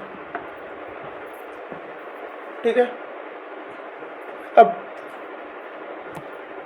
our discussion on different principles justice has indicated that governments might sometimes find it difficult to harmonize the three principles of justice which have been discussed. That is equal treatment for equals, recognition of different efforts and skills for determining rewards and burdens, and provision of minimum standard of living and equal opportunities to the needy. ठीक है, मतलब अभी तक हमने justice के जो अलग अलग प्रिंसिपल्स देखे, इन तीनों ही तरह के प्रिंसिपल्स को, पहला कॉन्सेप्ट में देखा कि भाई सबको इक्वली ट्रीट करना, दूसरा सबको सबके एफर्ट्स के अकॉर्डिंग रिवॉर्ड्स देना, और तीसरा भाई सबको बेसिक इक्वल अपॉर्चुनिटीज़ देना और मिनिमम लिविंग कंडीशंस प्रोवाइड करना। इन तीनों ही जस्टिस को प्रॉपरली मेंटेन करना, और इनमें से कौन सी तरह का जस्टिस कहाँ इम्प्लाई होगा सरकार के लिए ये डिसाइड करना बहुत मुश्किल होता है। और जब हम खुद से ही इक्वलिटी का ट्रीटमेंट, इक्वालिटी को यूज़ करना शुरू कर देते हैं तो वो एट द एंड हमारे ही अगेंस्ट में काम करता है, क्योंकि हम प्रॉपरली रिवॉर्ड या मेरिट नहीं दे पाते हैं। ठीक है, ठीक है।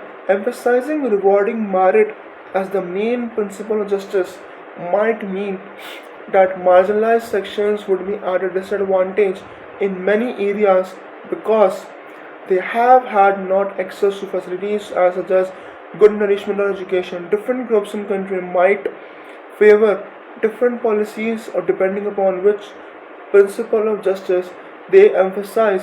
It then becomes a function of governments to harmonize the different principles to promote society. देखो, सोसाइटी के अंदर जस्टिस का जो मेन प्रिंसिपल ये है कि भाई सबको सबके एफर्ट्स के अकॉर्डिंग इक्वल रिवॉर्ड दिया जाए, और जो मार्जिनलाइज्ड सेक्शन है, जो डिसएडवांटेज्ड सेक्शन है, जिनके पास अच्छी एजुकेशन नहीं है, अच्छा खाना नहीं है, अच्छी हेल्थ फैसिलिटीज़ नहीं है, उनको थोड़ी सी एक्स्ट्रा एडवांटेज दी जानी चाहिए। अब कंट्री के अंदर बहुत अलग अलग ग्रुप्स होते हैं, जो अलग अलग तरह की पॉलिसीज़ को फेवर करते हैं, मतलब जिनके लिए अलग तरह के जो जस्टिस के प्रिंसिपल, जस्टिस के इतने सारे प्रिंसिपल्स होते हैं वो इम्पोर्टेंट, हर एक ग्रुप के लिए अलग अलग तरह के प्रिंसिपल्स, जस्टिस के जो प्रिंसिपल्स जो इम्पोर्टेंट होते हैं। इसलिए ये सरकार की जिम्मेदारी बन जाती है कि कोई भी प्रिंसिपल को यूज़ करो, लेकिन सोसाइटी के अंदर जस्टिस जो है वो प्रॉपरली इम्प्लीमेंट होना चाहिए। मतलब कि भाई जस्टिस सीधी सी बात ये बोलता है कि भाई मेरे लिए सिर्फ बात ये है कि जो जैसा काम कर रहा है उसको उसके अकॉर्डिंग रिवॉर्ड दिया जाना चाहिए। ठीक है, और जो लोग थोड़े से डिसएडवांटेज पोजीशन पर है उनको थोड़ी सी एक्स्ट्रा असिस्टेंस दे दो भाई, उनके ऊपर एक्स्ट्रा ध्यान दे दो, जिससे कि उनकी कंडीशंस को भी इम्प्रूव किया जा सके। अब हर एक कंट्री के अंदर अलग अलग लोग होते हैं जिनके लिए जस्टिस का मतलब अलग होता है।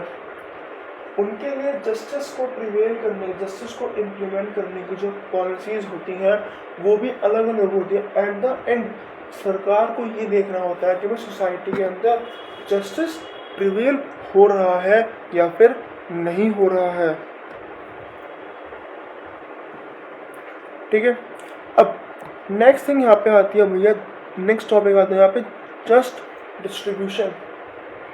ठीक है, to achieve social justice in society governments might have to do more than just ensure that laws and policies treat individuals in a fair manner। मतलब अगर सोसाइटी के अंदर सरकार को प्रॉपर सोशल जस्टिस लेके आना है तो सिर्फ और सिर्फ लॉज और पॉलिसीज बनाने से काम नहीं चलेगा, नहीं चलेगा, नहीं चलेगा। सरकार को कुछ एक्स्ट्रा ही यहाँ पर करना पड़ेगा जिससे कि लोगों का क्या हो सके, फायदा हो सके। ठीक है, social justice also concerns a just distribution of goods and services, whether it is between nations or between different groups and individuals within a society। मतलब भाई सोशल जस्टिस की ये पूरी कोशिश रहती है कि सोसाइटी के अंदर जितने भी गुड्स और सर्विसेज प्रेजेंट हैं उनका या तो देश के बीच में या फिर देश में रहने वाले लोगों के बीच में प्रॉपर इक्वल डिस्ट्रीब्यूशन होना चाहिए। If there are serious economic or social inequalities in a society, it might become necessary to try and redistribute some of the important resources of the society to provide something like a level playing field for citizens। मतलब अगर देश के अंदर बहुत ज़्यादा ही economic inequality है या फिर सोशल इनइक्वालिटी है, मतलब अमीर और अमीर बनता जा रहा है, गरीब और गरीब बनता जा रहा है, तो ये हमारी जिम्मेदारी, मतलब एक सरकार की जिम्मेदारी बनती है कि बेसिक इम्पॉर्टेंट रिसोर्सेज को भी इस तरीके से डिस्ट्रीब्यूट करो कि सबको एक इक्वल लेवल पर हम लेकर आ सके। मतलब अगर एजुकेशन सबको नहीं मिल पा रहा तो फिर सरकार कुछ ऐसा करे कि हर किसी को एजुकेशनल इंस्टीट्यूशंस का इजीली एक्सेस मिल सके। Therefore, within a country, social justice would require not only that people be treated equally in terms of the laws and policies of society, but also that they enjoy some basic equality of life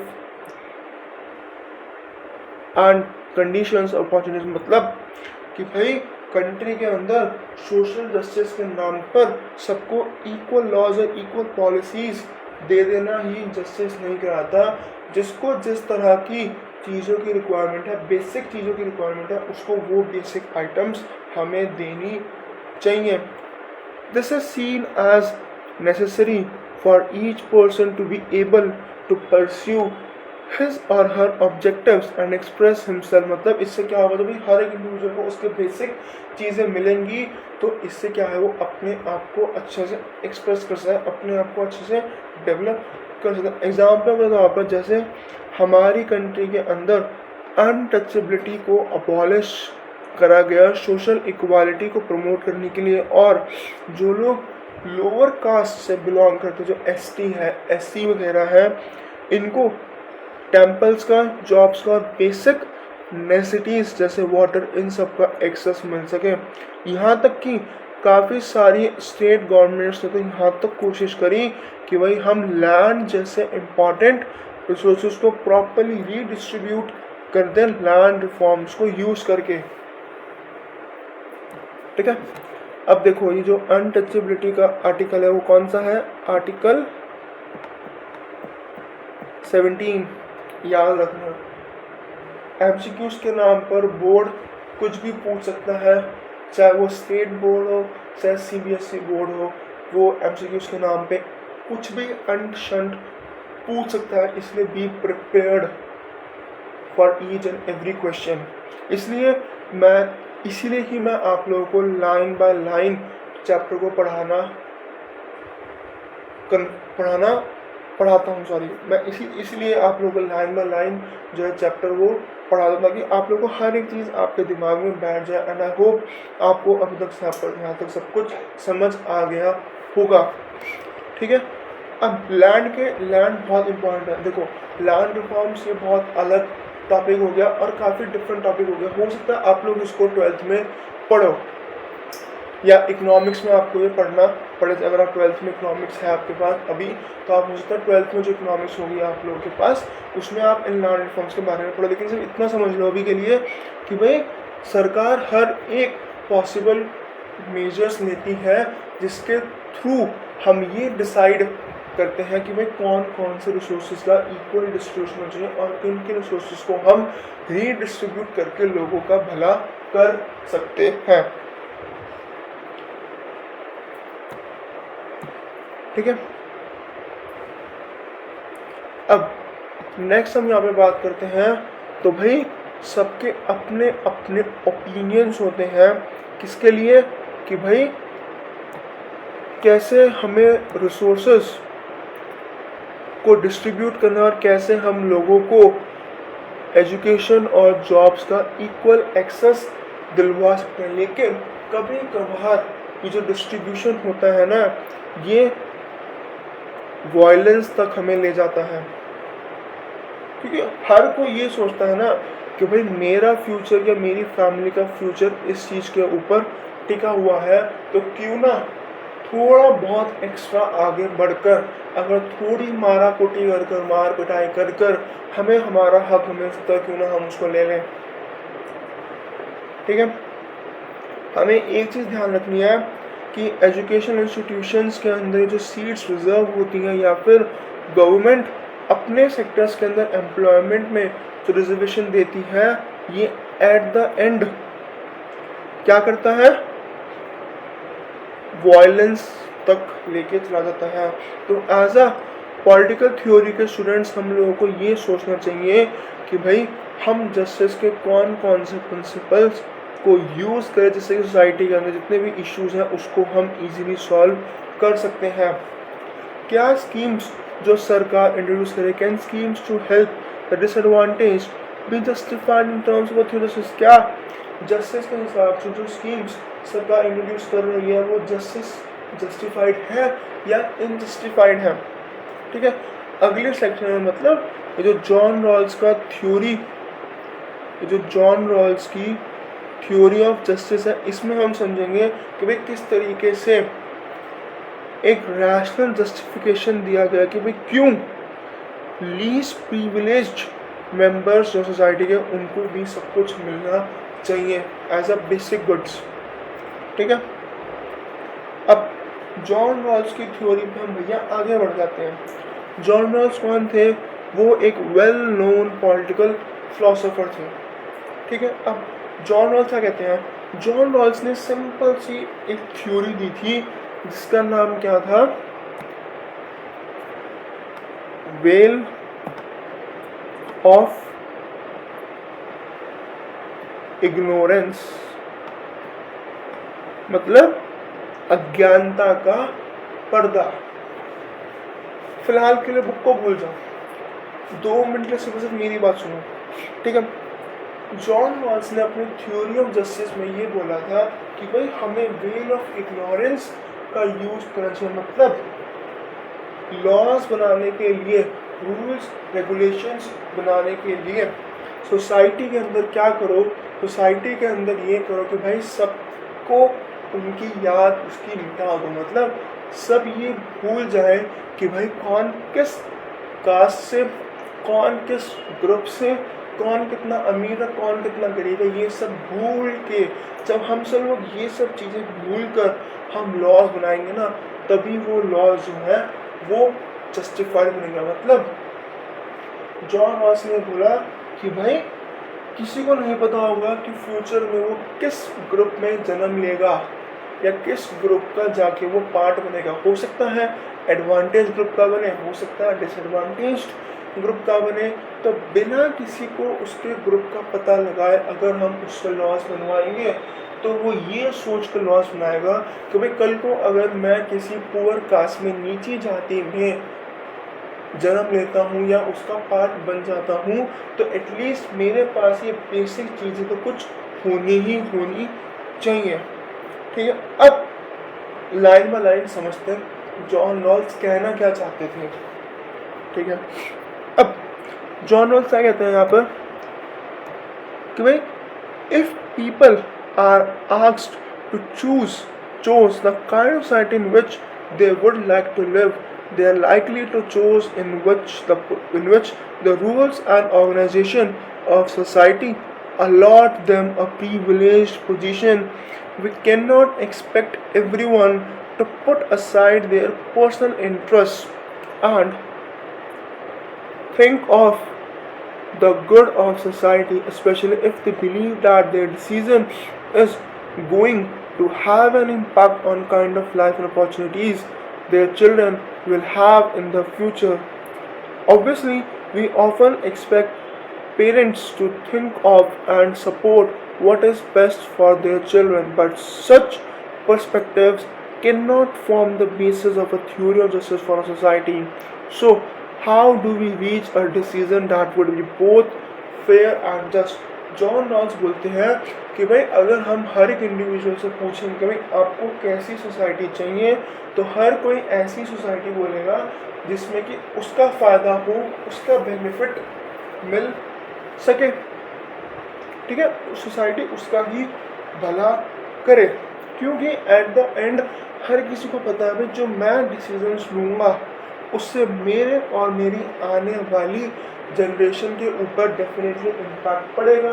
इसलिए society के अंदर या society वो ऐसी society choose करना चाहेंगे जिसमें कि उनका फ़ायदा हो सके। और सेम थिंग हम यही पेरेंट्स से भी एक्सपेक्ट कर सकते हैं कि भाई पेरेंट्स भी वही डिसीजन लेंगे जिससे कि उनके बच्चों का भला होगा।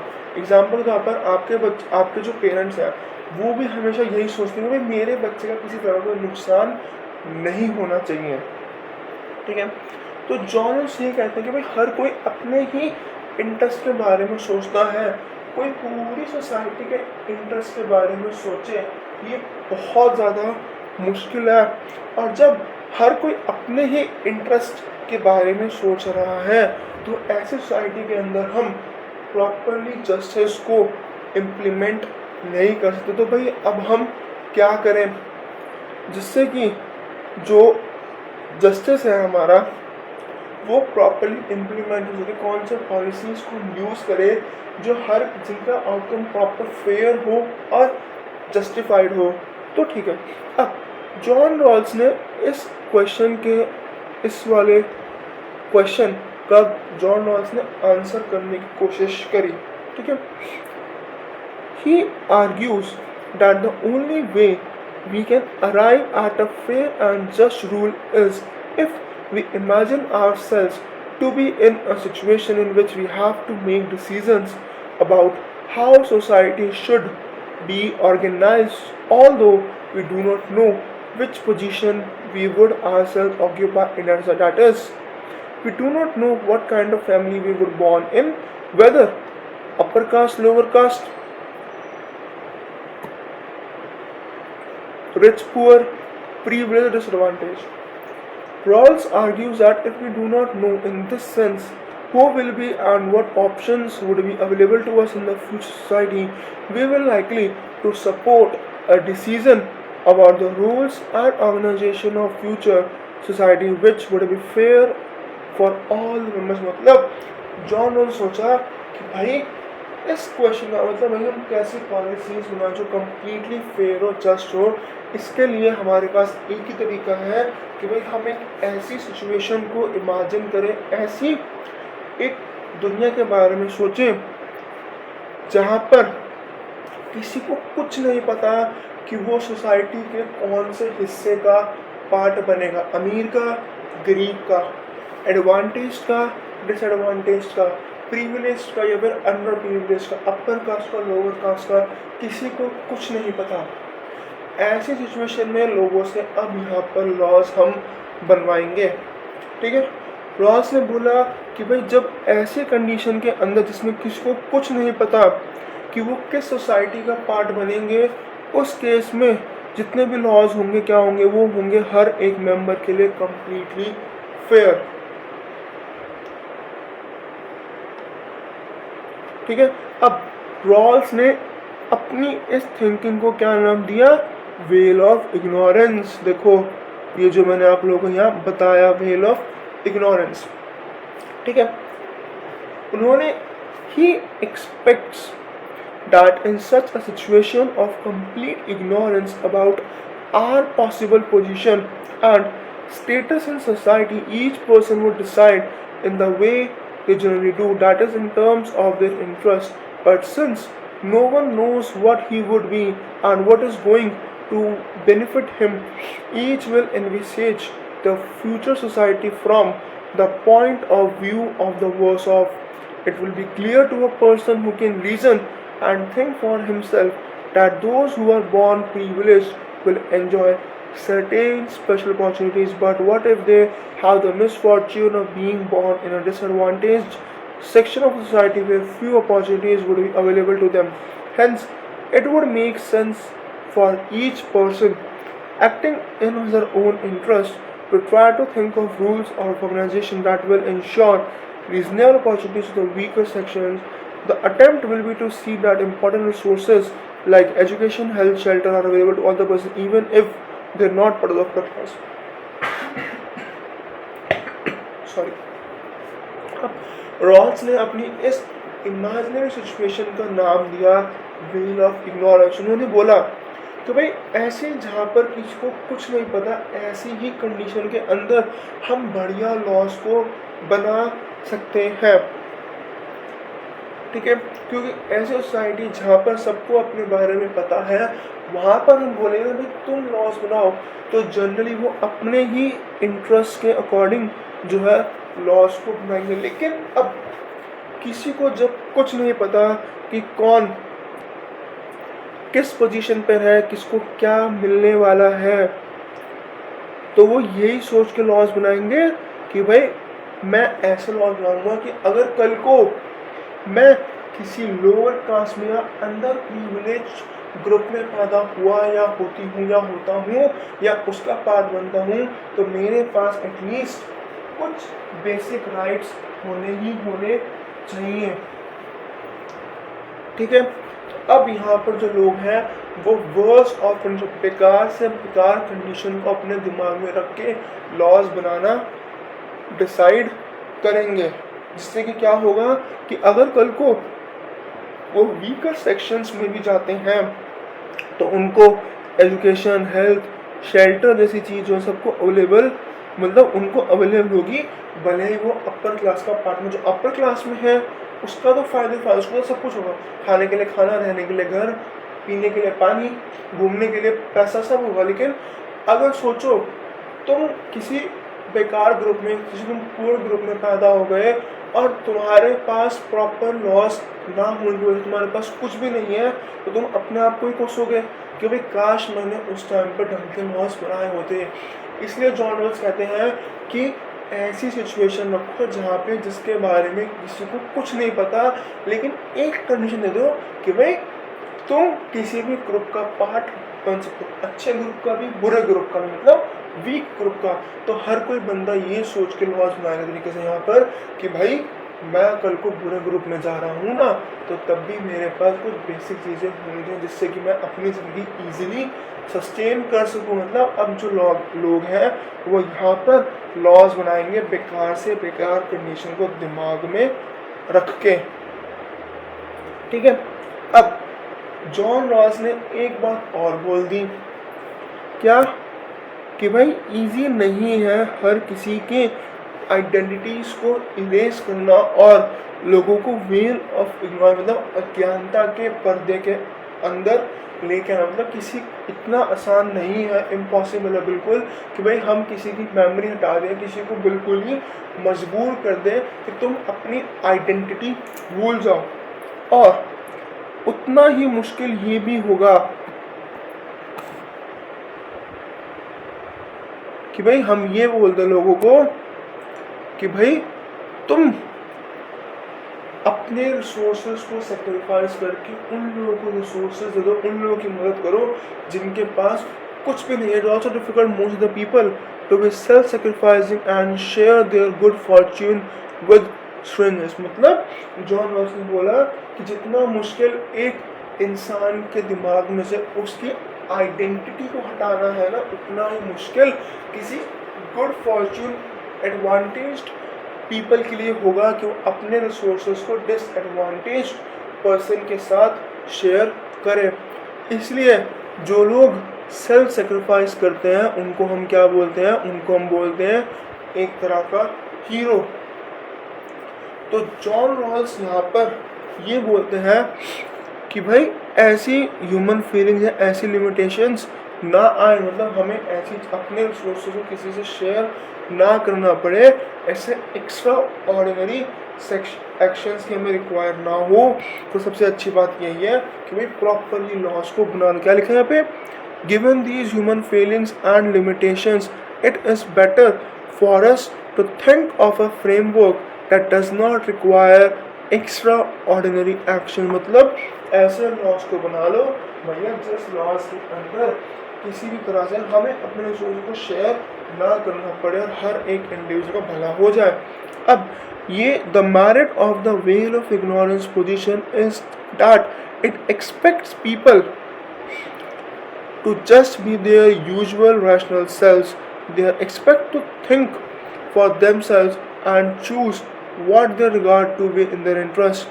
The pertinent thing, however, is that when they choose under the veil of ignorance, they will find that it is in their interest to think from the position of the words of साफ साफ ये बोलते हैं John Rawls कि भाई well of ignorance के अंदर verse of face को सोच के, बुरे से बुरा कंडीशंस को सोच कर ही जो लोग हैं वो लॉस को बनाते हैं।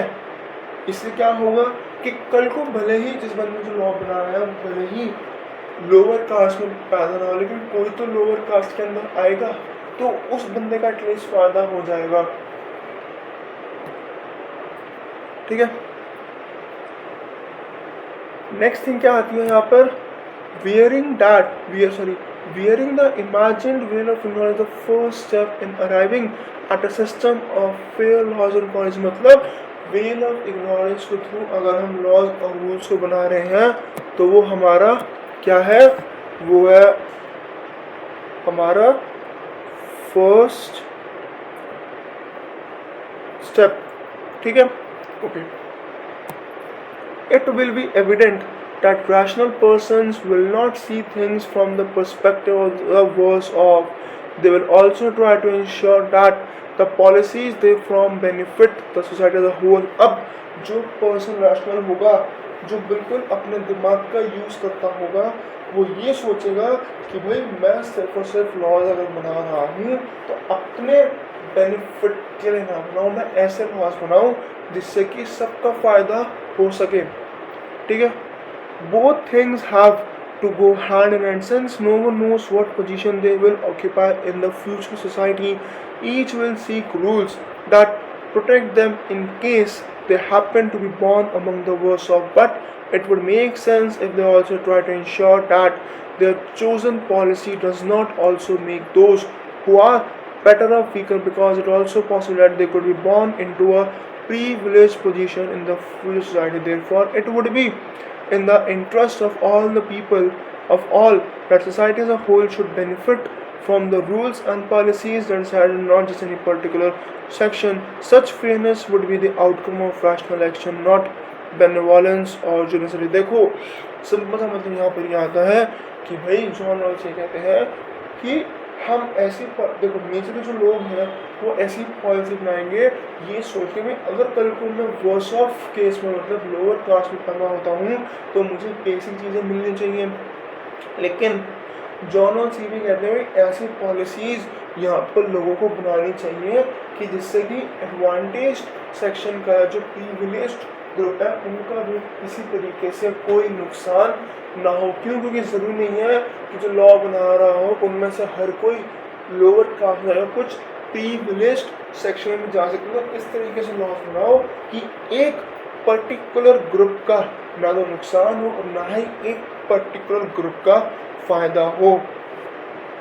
प्रॉपर फेयरनेस सोसाइटी के अंदर क्या हो, इम्प्लीमेंट होनी चाहिए। ठीक है। Rawls therefore argues that rational thinking, not morality, could lead us to be fair and judge impartially regarding how to distribute the benefits and burdens of the society. In this example, there are no rules or norms of morality that are given to us in advance, and we remain free to determine what is best for ourselves. It is this belief which makes Rawls theory an important and compelling way to approach the question of fairness and justice. Rawls की ये पूरी की पूरी theory of justice थी, जो well of ignorance का जो concept था, और जॉन रॉल्स का ये पूरा कॉन्सेप्ट है, ये रैशनैलिटी के ऊपर, ये लॉजिक, ये प्रैक्टिकलिटी के ऊपर डिपेंड करता है। इसमें यहाँ पर हमारी कोई मोरालिटी मतलब कोई एडवांटेज नहीं है, क्योंकि सबको किसको कुछ पता ही नहीं कौन कहाँ किस कास्ट से बिलोंग कर रहा है या करने वाला है। सब कुछ बिल्कुल इग्नोर करके चला जा रहा है। यहाँ पर बिल्कुल सबको ज़ीरो से स्टार्ट करने की बात यहाँ पर की जा रही है। मतलब जॉन रॉल्स की जो थ्योरी थी ये एक ऐसी थ्योरी थी जो कि फेयरनेस और जस्टिस को प्रॉपर्ली इम्प्लीमेंट करने में बहुत ज़्यादा हेल्प हमें कर सकती है। अब अगर हम बात करें भाई हम सोशल जस्टिस कैसे परस्यू कर सकते हैं, तो हम ये कहेंगे, in a society deep and persistent division exists between those who enjoy greater wealth and property and the power which goes with such ownership and those who are excluded and deprived. We would say that social justice is lacking there. We are not talking here merely about the different standards of living which may be enjoyed by different individuals in society. Justice does not require absolute equality and sameness in the way in which people live.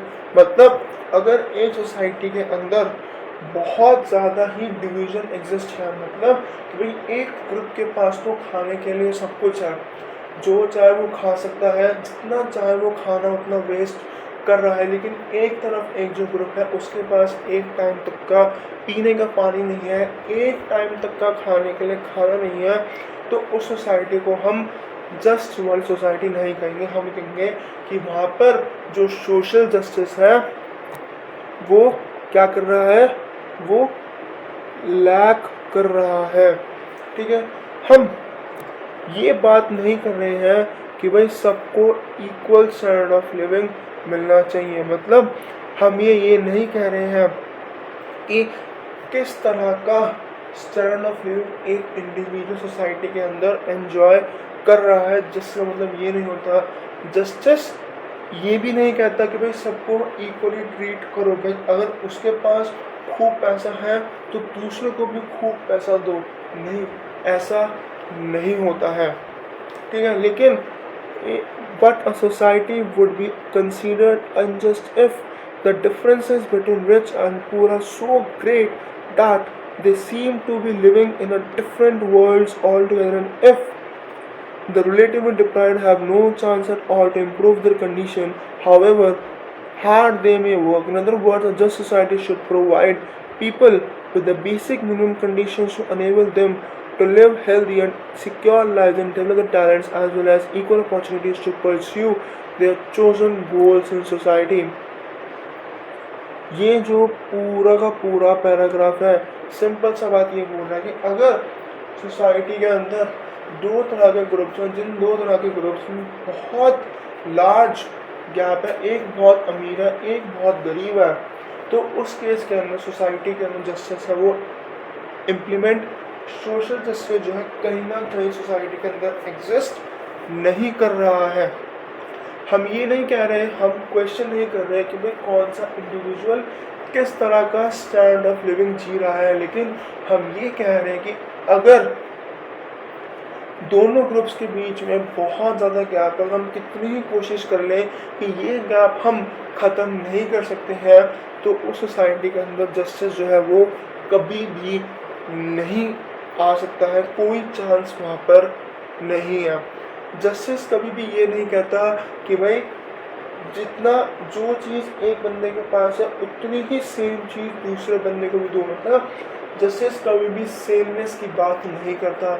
Justice ये कहता है कि भाई हर एक individual को at least basic चीज़ें तो हमें प्रोवाइड करनी ही करनी चाहिए, जिससे क्या होगा, उसकी हेल्थ अच्छी रहेगी, वो अपनी लाइफ को अच्छे से सस्टेन कर सकता है, एज वेल एज अपने आप को प्रॉपरली डेवलप करके सोसाइटी के अंदर इम्पॉर्टेंट रोल वो प्ले कर सकता है। लेकिन सवाल ये आता है कि भाई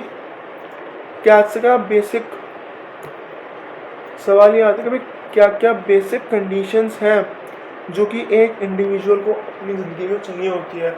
वैसे तो हर गवर्नमेंट ने अपने तरीके से बेसिक नीड्स को कैलकुलेट करा है। इंटरनेशनल ऑर्गेनाइजेशन जैसे यूएन है, यूनाइटेड नेशंस है, या WHO है, वर्ल्ड हेल्थ ऑर्गेनाइजेशन, हर एक गवर्नमेंट ने, हर एक इंस्टीट्यूशन ने अपने अकॉर्डिंग कैलकुलेट करा है कि भाई किस किस इंडिविजुअल की क्या क्या बेसिक रिक्वायरमेंट्स हो सकती हैं। लेकिन जनरली क्या होती हैं, एक अच्छा खाना, मतलब गुड अमाउंट ऑफ नरिशमेंट जिससे कि वो अपने आप को हेल्दी रख सके, एक घर जिसके ऊपर छत हो जो उसको धूप, बारिश, ठंड इन सबसे बचाए, पानी की अच्छी सप्लाई, साफ पानी उसको मिलना चाहिए, प्रॉपर एजुकेशन मिलनी चाहिए, और इतनी तो उसको मिनिमम वेज, इतने उसको पैसे मिलने चाहिए कि वो अपनी बेसिक नेसेसिटीज़ को प्रॉपरली फुलफिल कर सके। ठीक है। और एक डेमोक्रेटिक गवर्नमेंट की ये बेसिक रिस्पॉन्सिबिलिटी होती है, सबसे प्रायर रिस्पॉन्सिबिलिटी होती है कि अपने सिटीजन्स को एटलीस्ट बेसिक रिक्वायरमेंट्स जो है उनकी वो फुलफिल कर सके। ठीक है। लेकिन however providing such basic conditions of life to all citizens may pose a heavy burden on governments, particularly in countries like India which have a large number of poor people। मतलब लेकिन अगर सरकार जब हर एक इंडिविजुअल को उसके basic needs provide करवाने की कोशिश कर रही है, तो इसकी वजह से सरकार के ऊपर अननेसेसरीली बहुत ज़्यादा बर्डन बढ़ जाता है। इंडिया जैसे देशों में जहाँ पे बहुत लार्ज लेवल पर पुअर लोग रिसाइड करते हैं, बहुत पुअर लेवल पर लोग रहते हैं, तो इंडिया की गवर्नमेंट के ऊपर ऑलरेडी बहुत बर्डन है इन जैसे लोगों का, कि भाई इन जैसे लोगों का मतलब कि भाई इन लोगों को बेसिक नीड्स प्रोवाइड करवाने का। ठीक है। अब even if all we agree that states should try and help the most disadvantaged members of the society to enjoy some degree of equality with others, disagreements could be still arise regarding the best methods for achieving this goal। भले ही सरकार पूरी की पूरी कोशिश कर रही है इन disadvantaged लोगों की सोसाइटी के अंदर हेल्प करने की और इनको इक्वल लेके आने की, बट स्टिल कुछ ना कुछ डिसएग्रीमेंट्स होते हैं। कौन सा ऐसा बेस्ट मेथड है जिसके थ्रू हम ज़्यादा अच्छे तरीके से लोगों की हेल्प कर सकते हैं। आज के टाइम पर सोसाइटी में एक डिबेट चल रही है क्या कि whether promoting open competition through fair markets would be the best way of helping the disadvantaged without harming the better of members of a society, or whether the government should take on the responsibility of providing a basic minimum to the poor if necessary even through a additional source। मतलब अब यहाँ पर debate चलेगा भाई या तो free market अच्छी है सबको रिसोर्सेज प्रोवाइड करवाने में, या फिर स्टेट ही है जो रिसोर्सेज प्रोवाइड करवा सकती है। हमारी कंट्री के अंदर मतलब इंडिया के अंदर different approaches are being supported by different political groups who debate the relative merits of different schemes for helping marginalized sections of the population such as the rural or urban poor। We will briefly on this। देखो हमारे country के अंदर हर एक तरह के people रहते हैं, मतलब हर एक इंडिविजुअल की अपनी अपनी अप्रोच होती है, उसी अप्रोच के अकॉर्डिंग वो पॉलिटिकल ग्रुप्स को सपोर्ट करते हैं कि भाई किस तरह की स्कीम्स या पॉलिसीज़ जो है वो सरकार को इंट्रोड्यूस करनी चाहिए शहर के और गांव के गरीब लोगों की हेल्प करने के लिए। अब इस डिबेट को अगर हम समझें कि भाई क्या डिबेट है, तो ये डिबेट है free market versus state intervention की। ठीक है,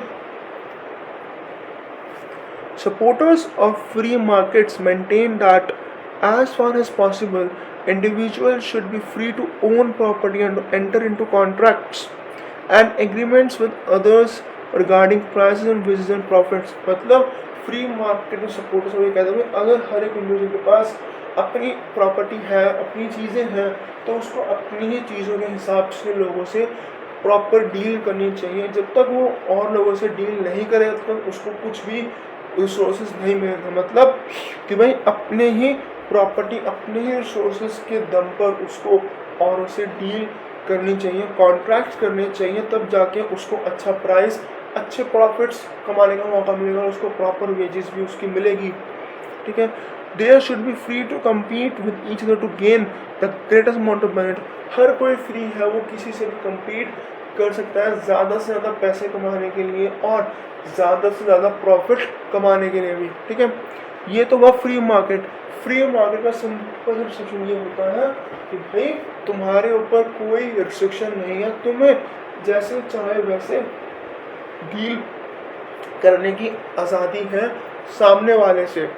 ठीक है, supporters of the free market believe that if markets are left free of state interference the sum of market transactions would ensure overall a just distribution of benefits in the society. Those with marginal talent would be rewarded accordingly, with the incompetent would get a lesser reward. They would maintain that whatever be the outcome of market distribution would be just। मतलब ये कहता है कि भाई free market support से कहते हैं अगर मार्केट में स्टेट सरकार अपना इंटरफेरेंस नहीं करेगी तो मार्केट में जितना भी ट्रांजैक्शंस होगा, मार्केट में जितनी भी डीलिंग होगी, जितना भी लेन देन होगा, जितना भी व्यवहार होगा, वो इस तरीके से होगा कि एट द एंड उससे हर किसी का फ़ायदा ही हो रहा है। और जिसके पास प्रॉपर मेरिट है, प्रॉपर टैलेंट है, प्रॉपर स्किल्स है, उसकी तो भैया बल्ले बल्ले है, वो तो फिर अंधा पैसा छापेगा, उसके पास रिसोर्सेज की कोई कमी ही नहीं होगी आज compare to that person who does not have proper skills and talent. ठीक है, जो स्किल्ड है मार्केट उसी को सपोर्ट करेगा, जिस पे स्किल्स थोड़ी कम है मार्केट उसको कम सपोर्ट करेगा। ठीक है, सिंपल सा मतलब ये है कि भाई मार्केट का जो भी आउटकम होगा वो प्रॉपरली जस्टिफाइड होगा, वो क्या होगा, वो होगा just. However not all free market supporters today would support absolutely unregulated markets। आज के टाइम पर फ्री मार्केट में कुछ ऐसे सपोर्टर्स हैं जो ये नहीं चाहते कि सब कुछ मार्केट के हवाले कर दिया जाए। Many would now be willing to accept certain restrictions। For example, states could step in to ensure a basic minimum standard of living to all people so that they are able to compete in equal terms। कुछ लोग ये भी चाहते थे market के ऊपर certain limitations होनी चाहिए, सरकार मार्केट को रेगुलेट करे, सरकार ही इंटरफेयर करे और लोगों को बेसिक रिसोर्सेज प्रोवाइड कर जिससे कि वो और लोगों के साथ इजीली compete कर सके। लेकिन यहाँ पर फ्री मार्केट में सपोर्टर्स हैं वो आर्ग्यू ये देते हैं कि even here the most efficient way of providing people with basic services might be allowed to markets in healthcare, education and services to develop। मतलब एजुकेशन, हेल्थ केयर, जितनी भी अदर बेसिक फैसिलिटीज़ चाहिए एक individual को, वो सारी facilities भी जो है वो फ्री मार्केट ही प्रोवाइड करेगी। सिंपल भाषा में प्राइवेट एजेंसीज़ को हम लोगों को सपोर्ट करना चाहिए कि वो हमें ये सारी सर्विसेज प्रोवाइड करवाए और जो state policies should try to empower people to buy दो सर्विसेज। मतलब प्राइवेट एजेंसीज हमें ये सारी बेसिक सर्विसेज प्रोवाइड करवाएं और स्टेट की पॉलिसीज़ ऐसी हो कि वो लोगों को इतना पावरफुल बनाए कि लोग प्राइवेट एजेंसीज के थ्रू सर्विसेज को ईजिली परचेज कर सकें. It might also necessary for the state to give special help to the old and the sick who cannot compete. मतलब स्टेट को बूढ़े और बीमार लोग, मतलब जो बूढ़े हैं, जो फिजिकली डिसेबल्ड हैं, जो मेंटली डिसेबल्ड है, उनकी भी हेल्प करनी चाहिए. लोग यूँ कहते हैं, लेकिन ये तो है स्टेट के हिसाब से बात, स्टेट के सपोर्टर्स. लेकिन फ्री मार्केट भी यहाँ पर ये कहते हैं कि भाई जो स्टेट का रोल है वो इतना होना चाहिए कि वो लॉज और रेगुलेशंस को मेंटेन करे और ये देखे कि भाई इंडिविजुअल्स के बीच में जो कंपटीशन हो रहा है उसमें किसी तरह का कोई ऑब्स्टेकल नहीं होना चाहिए. बेसिकली फ्री मार्केट के अकॉर्डिंग, फ्री मार्केट सपोर्टर्स के अकॉर्डिंग, मार्केट ही एक ऐसी चीज़ है जो फेयर और जस्ट सोसाइटी को मेंटेन और इस्टेब्लिश कर सकती है. मार्केट सीधी सी बात ये कहती है कि मेरे लिए ना कोई धर्म है, ना मेरे लिए कोई जाति है, ठीक है, ना ही मेरे लिए कोई आदमी है, ना ही मेरे लिए कोई औरत है. मेरे लिए सिर्फ अगर मैटर करता है तो ये मैटर करता है कि बंदे के पास कितना टैलेंट है, कितनी स्किल्स है. अगर तुम्हारे पास मेरिट है तो तुम कुछ भी कर सकते हो, वरना तुम कुछ नहीं कर सकते. अब वन ऑफ द आर्गुमेंट्स, एक आर्गुमेंट मार्केट की तरफ से ये भी आता है कि ये हमें ज़्यादा से ज़्यादा चॉइस देती है. ठीक है, इसमें कोई डाउट नहीं है कि कंज्यूमर्स को ज़्यादा चॉइसेस मार्केट के हिसाब से मार्केट में मिलती हैं, फ्री मार्केट में मिलती हैं. There is no doubt that the market system gives us more choice consumers. हम जो चाहे वो चावल खा सकते हैं, जिस स्कूल में चाहे हम उस स्कूल में जा सकते हैं, जिस हॉस्पिटल में हमें इलाज करवाना है वो हम वहाँ जाकर इलाज कर सकते हैं. बट शर्त ये है उस सर्विस को लेने के हमारे पास पैसे होने चाहिए. ठीक है, जितनी इम्पोर्टेंट बेसिक गुड्स और सर्विसेज की अवेलेबिलिटी है उतनी ही इम्पोर्टेंट उनकी अच्छी क्वालिटी ऑफ गुड्स भी है. लेकिन अच्छे क्वालिटी गुड्स और सर्विसेज के भैया हमें अच्छे खासे पैसे देने पड़ते हैं. अगर हम चाहते हैं कि भाई हमारा बच्चा एक इंटरनेशनल स्कूल में पढ़े तो भाई इंटरनेशनल स्कूल के पढ़ने के लिए पैसे भी अच्छे मोटे लगते हैं. ठीक है, क्या लिखा है यहाँ पर, we can choose the rice we eat and the school we go to provided that we have that means pay for the. मतलब हमें जो भी गुड परचेज करना है, जो भी सर्विस परचेज करनी है, उसको परचेज करने के लिए हमारे पास पैसा होना चाहिए. But regarding basic goods and services, what is important is the availability of goods and services at a cost people can afford. मतलब basic goods available होने चाहिए, basic services होने चाहिए, लेकिन उनकी जो क्वालिटी होती है ना वो उस बेसिक गुड्स सर्विस उस क्वालिटी के ऊपर अवेलेबल होनी चाहिए जिस क्वालिटी के ऊपर हम उनको ईजिली अफोर्ड कर सकें.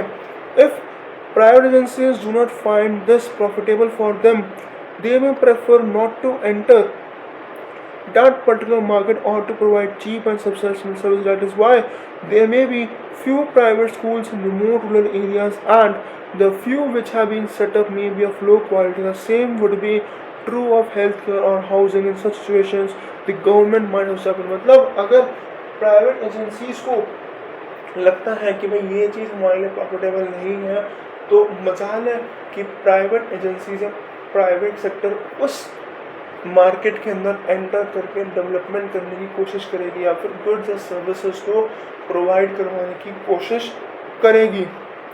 आज भी रूरल एरियाज के अंदर जो स्कूल्स हैं प्राइवेट वाले या तो प्रॉपरली अफोर्डेबल नहीं है या फिर अफोर्डेबल भी हैं तो वहाँ पर प्रॉपर जो सर्विसेज है वो अवेलेबल नहीं है. यही सेम है हेल्थ केयर के साथ. इसी वजह से गवर्नमेंट को स्टेप इन करना पड़ता है कि भाई गुड्स और सर्विसेज को अफोर्डेबल प्राइसेस पर अवेलेबल करवाए लोगों के.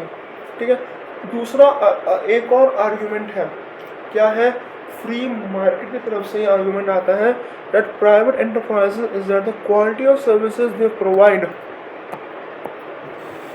Is often superior to that providing government institutions. मतलब भाई दूसरा अगला आर्ग्यूमेंट फ्री मार्केट के सपोर्टर्स फ्री मार्केट को क्या कि ये सपोर्ट कर रहे हैं कि भाई जिस तरह की सर्विसेज, जिस तरह के गुड्स और सर्विसेज की क्वालिटी प्राइवेट सेक्टर प्रोवाइड करता है, वैसी तरह की सर्विसेज और गुड्स की क्वालिटी गवर्नमेंट कभी प्रोवाइड नहीं कर सकती। लेकिन जिस कॉस्ट के ऊपर प्राइवेट सेक्टर चीज़ें प्रोवाइड करता है उसमें कि पुअर तो भैया दूर दूर तक कहीं इंक्लूड ही नहीं होता है। ठीक है, अब प्राइवेट बिजनेसेस जो है वहीं जाके बिजनेस करते हैं जहाँ पे उनको प्रॉफिट अपना दिखता है। दैट मीन्स कि जो फ्री मार्केट है वो उन्हीं लोगों के फेवर में काम करता है जो स्ट्रांग है, पैसे वाले हैं और पावरफुल है, मतलब जिनके अच्छे से कनेक्शंस हैं अपने आप में फाइनेंशियली, वो लोग जो बहुत ज़्यादा फाइनेंशियली स्ट्रांग है। रिजल्ट इसका ये है कि हम ये कहते हैं कि फ्री मार्केट जो है वो अपॉर्चुनिटीज़ को बढ़ाता है, नहीं, फ्री मार्केट का रिजल्ट ये निकलता है एट द एंड कि अपॉर्चुनिटीज़ एक्सटेंड नहीं हो रही है, उल्टा अपॉर्चुनिटीज़ ख़त्म हो रही है वीक और डिसएडवांटेज्ड लोगों के लिए। ठीक है, अब दोनों तरफ के अगर स्टेट के सपोर्टर्स और जो फ्री मार्केट के सपोर्टर्स हैं उनको अगर हम देखें तो एक बात हम फिर भी कह सकते हैं कि फ्री मार्केट की जो फितरत है फ्री मार्केट की, वो सिर्फ और सिर्फ प्रिविलेज लोगों के फेवर में काम करना ही है। इसलिए सोशल जस्टिस को करने के लिए स्टेट को एंटर करना पड़ता है कि वो बेसिक फैसिलिटीज़ लोगों को प्रोवाइड करवा सके, किस पे, एट अफोर्डेबल कॉस्ट। ठीक है, लास्ट पैराग्राफ क्या है, in a democratic society disagreements about issues of distribution and justice are inevitable and even healthy because they force us to examine different points of view and rationally find our own views। मतलब democratic societies के अंदर justice से related जितने भी issues हैं, distribution से related जितने भी इश्यूज हैं, उसके ऊपर बहसबाजी होना स्वाभाविक है, बहुत कॉमन, बहुत ऑब्वियस है और अच्छा भी है, क्योंकि इससे क्या होगा, इससे हमें नई नई प्रॉब्लम्स को सॉल्व करने के लिए एक मोटिवेशन भी मिलेगी और हमें पता भी चलता रहेगा कि भाई हम किस तरह से काम कर रहे हैं और हमें आगे क्या काम करना है।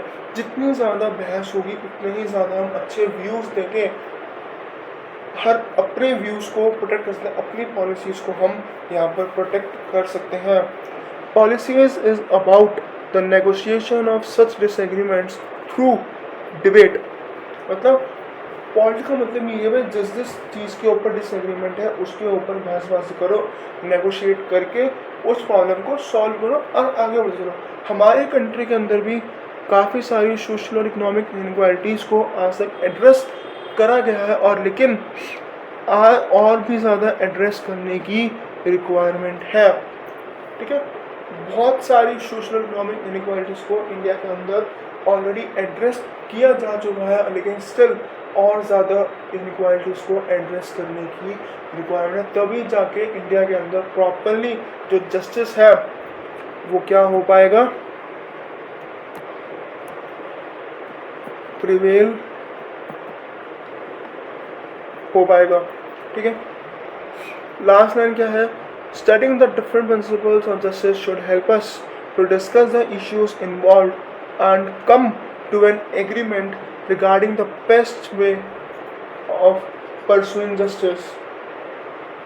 ठीक है, ये क्या कहता है, ये कहते हैं कि अगर हम हर एक इशू को डिफरेंट प्रिंसिपल जस्टिस के अकॉर्डिंग, मतलब जिस सोसाइटी के अंदर जितने भी इश्यूज हैं उनको हम जस्टिस के हर एक प्रिंसिपल के पर्सपेक्टिव से डिस्कस करेंगे तो डेफिनेटली हमें एक पॉइंट ऑफ टाइम पर एक ऐसा एग्रीमेंट मिलेगा, एक ऐसा सॉल्यूशन मिलेगा जिसके थ्रू हम जस्टिस को बहुत ज़्यादा अच्छे से प्रिवेल कर सकते हैं।